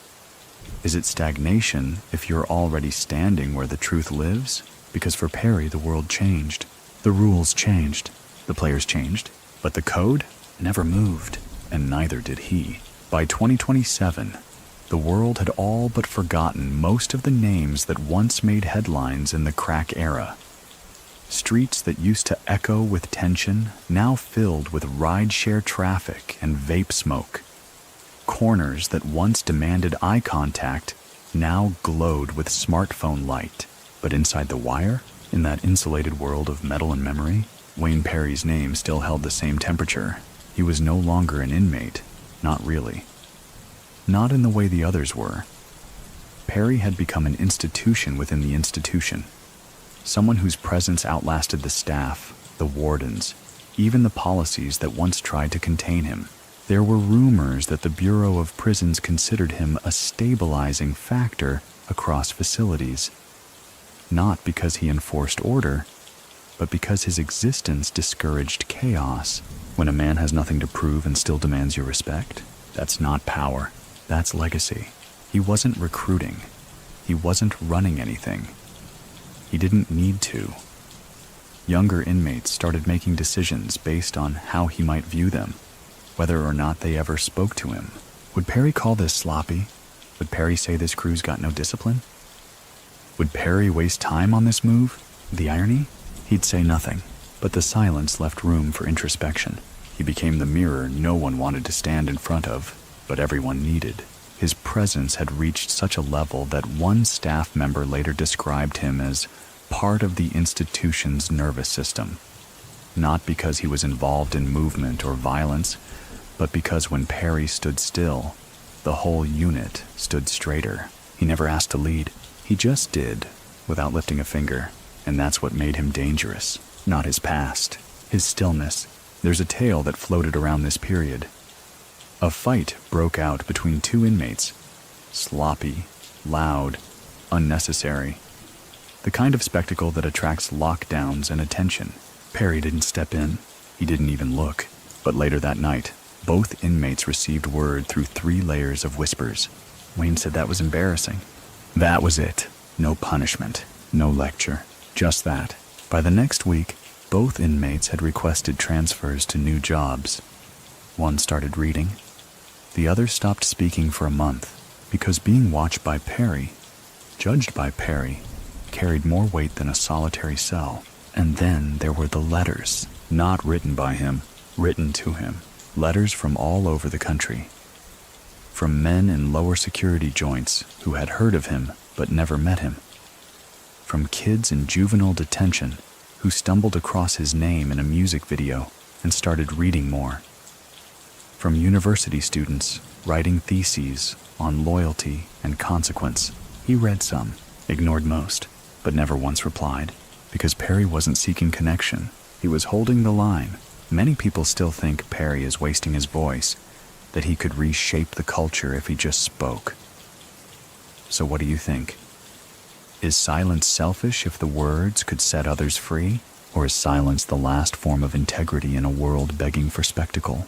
One passage, never confirmed to be his but passed around like scripture, read, "I said what I had to say with my life. If you need more than that, then you're not ready to hear me." He never claimed to be right, but he never pretended to be anything else. One officer, close to retirement, told a rookie, "You'll see Perry. You won't talk to him much, but when you do, listen, and then don't talk about it. Just change." That's the kind of man he was, not a motivator, a calibrator, because Perry didn't move with the times. The times moved around him, and while the outside world blurred with trends and algorithms, Wayne Perry sat in a concrete box, silent, solid, and watching, still undefeated, still unchanged, still him. The years inside can be measured in many ways. Tick marks on a wall, the fading of a voice you used to hear every week, the way certain seasons seem shorter when they no longer bring change. Wayne Perry measured them differently. He measured them in clarity. By 2028, the noise of the prison no longer touched him. He knew every sound by its weight. The scrape of a tray that meant trouble brewing in the chow hall. The sharper echo of boots in the corridor that meant a shift lieutenant was making rounds. Every vibration, every whisper, every rhythm of the place was filed away, understood, and instantly dismissed unless it mattered. That's what made Perry untouchable in here. Not because no one could get to him, because no one could reach him. He had stopped participating in the game, and yet the game still bent to him. You could see it in the way people moved around him. Not around his body, but around his name. Inmates would reroute conversations if his name came up, lowering their voices without even realizing it. Guards who'd been in for a decade still called him Mr. Perry, not Perry or Wayne. It wasn't fear. It wasn't even loyalty. It was the understanding that you don't cheapen certain things with familiarity. One afternoon, a counselor brought a group of new arrivals through the unit for orientation. She stopped in front of Perry's cell without meaning to, explaining to the group that, in this block, respect goes a long way. She didn't say his name. She didn't have to. Later that week, one of those new arrivals approached Perry in the yard. The man was in his 20s, full of restless energy, but he slowed as he got close. He asked, "How do you survive here?" Perry looked at him for a long time, then said, You stop trying to survive. You just be. Then the place has nothing left to take from you. The young man didn't fully understand. Not then. But a year later, he was still alive, still unscathed, and still nodding respectfully whenever Perry passed. From the outside, Perry's story continued to morph. Documentaries layered his name with grainy images of 1990s D.C. streets, soundtracked by slow bass lines and archival news clips. Podcasts debated whether his discipline was a mask for regret. Authors used him as a reference point for characters that blurred morality and survival. Perry never saw these things. He never asked to, because the version of him they talked about no longer existed, and yet was exactly the same. It's a paradox most people don't understand. He wasn't frozen in time. He was simply finished evolving long before they locked him up. And while the world obsessed over reinvention, Perry stood as proof that constancy had its own kind of power. Many people still think Perry's silence is a strategy, that he's planning something for the day he walks free. But so, what do you think? Is discipline a tactic? Or is it just who a man is when there's nothing left to win? In here, Perry wasn't trying to win.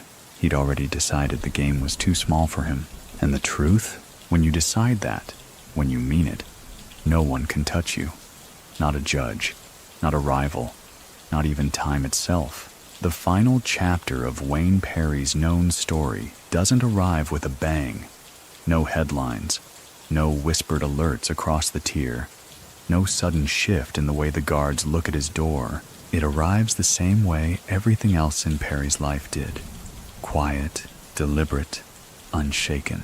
By the 2030s, the men who once knew him on the streets had either passed, vanished into the system, or faded into civilian anonymity. The world outside had moved so far beyond the crack era that the old codes sounded like folklore to younger ears. Names like Rico, Plug, Connect became phrases they saw on streaming shows, not words that could cost you your life. And yet, in a federal facility somewhere in the eastern United States, Wayne Perry woke up at the same time every morning. He pressed his palms against the cinder block wall, feeling the cold seep into his skin. He sat on the same steel stool and tied the same tightly laced boots. The man had not changed, not in the ways that mattered. There was no grand plan to get out and start over. No carefully curated redemption arc for the public. Perry's reality was simpler, and maybe harder for outsiders to grasp. He had already finished his story long ago. Everything since was just the echo, but echoes have a strange way of traveling. Some nights, guards would find him standing at the window, not looking at anything, just breathing, slow and steady. The younger ones swore they could feel the temperature in the room shift when he turned to glance their way. Inmates still gave him a wide berth, but there was less fear in it now, more reverence. He had become something else entirely.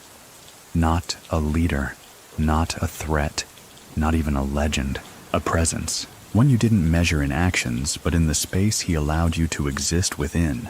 And that's where the paradox settles. Wayne Perry, the man who had lived by decisive, often violent action, spent his last chapters mastering stillness. Stillness in the face of noise.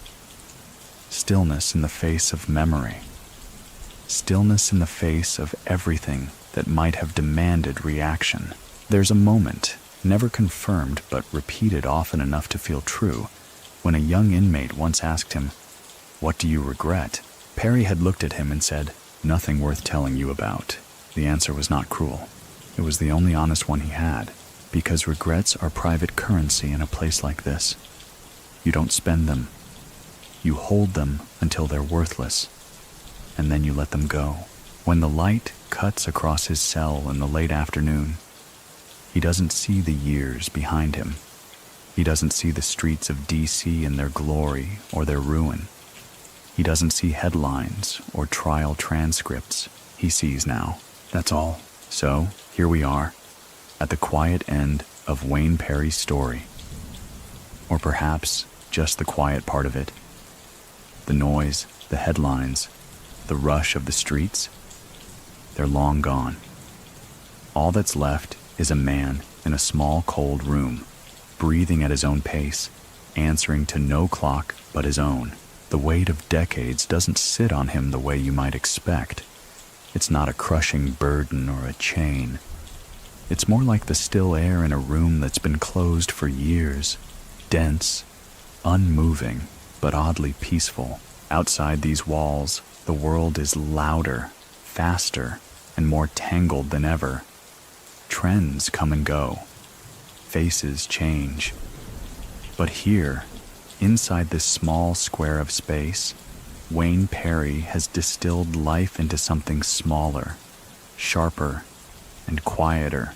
And in that stillness, there's a kind of truth. One that says you can't always rewrite your story. You can't always change the ending. But you can own the space you're given, fill it with discipline, and guard it like it's the last honest thing you have. If you've been here with me from the start, you know that this journey wasn't about excusing or glorifying. It was about understanding. Understanding how a man moves from the heat of the streets to the cool, unshakable silence of his own making. So, as you close your eyes tonight, let that quiet settle in. Let the pace slow. Let your breathing match his, steady, measured, without hurry. And maybe, just for a moment, you'll feel what he feels. Not freedom, not captivity, just stillness.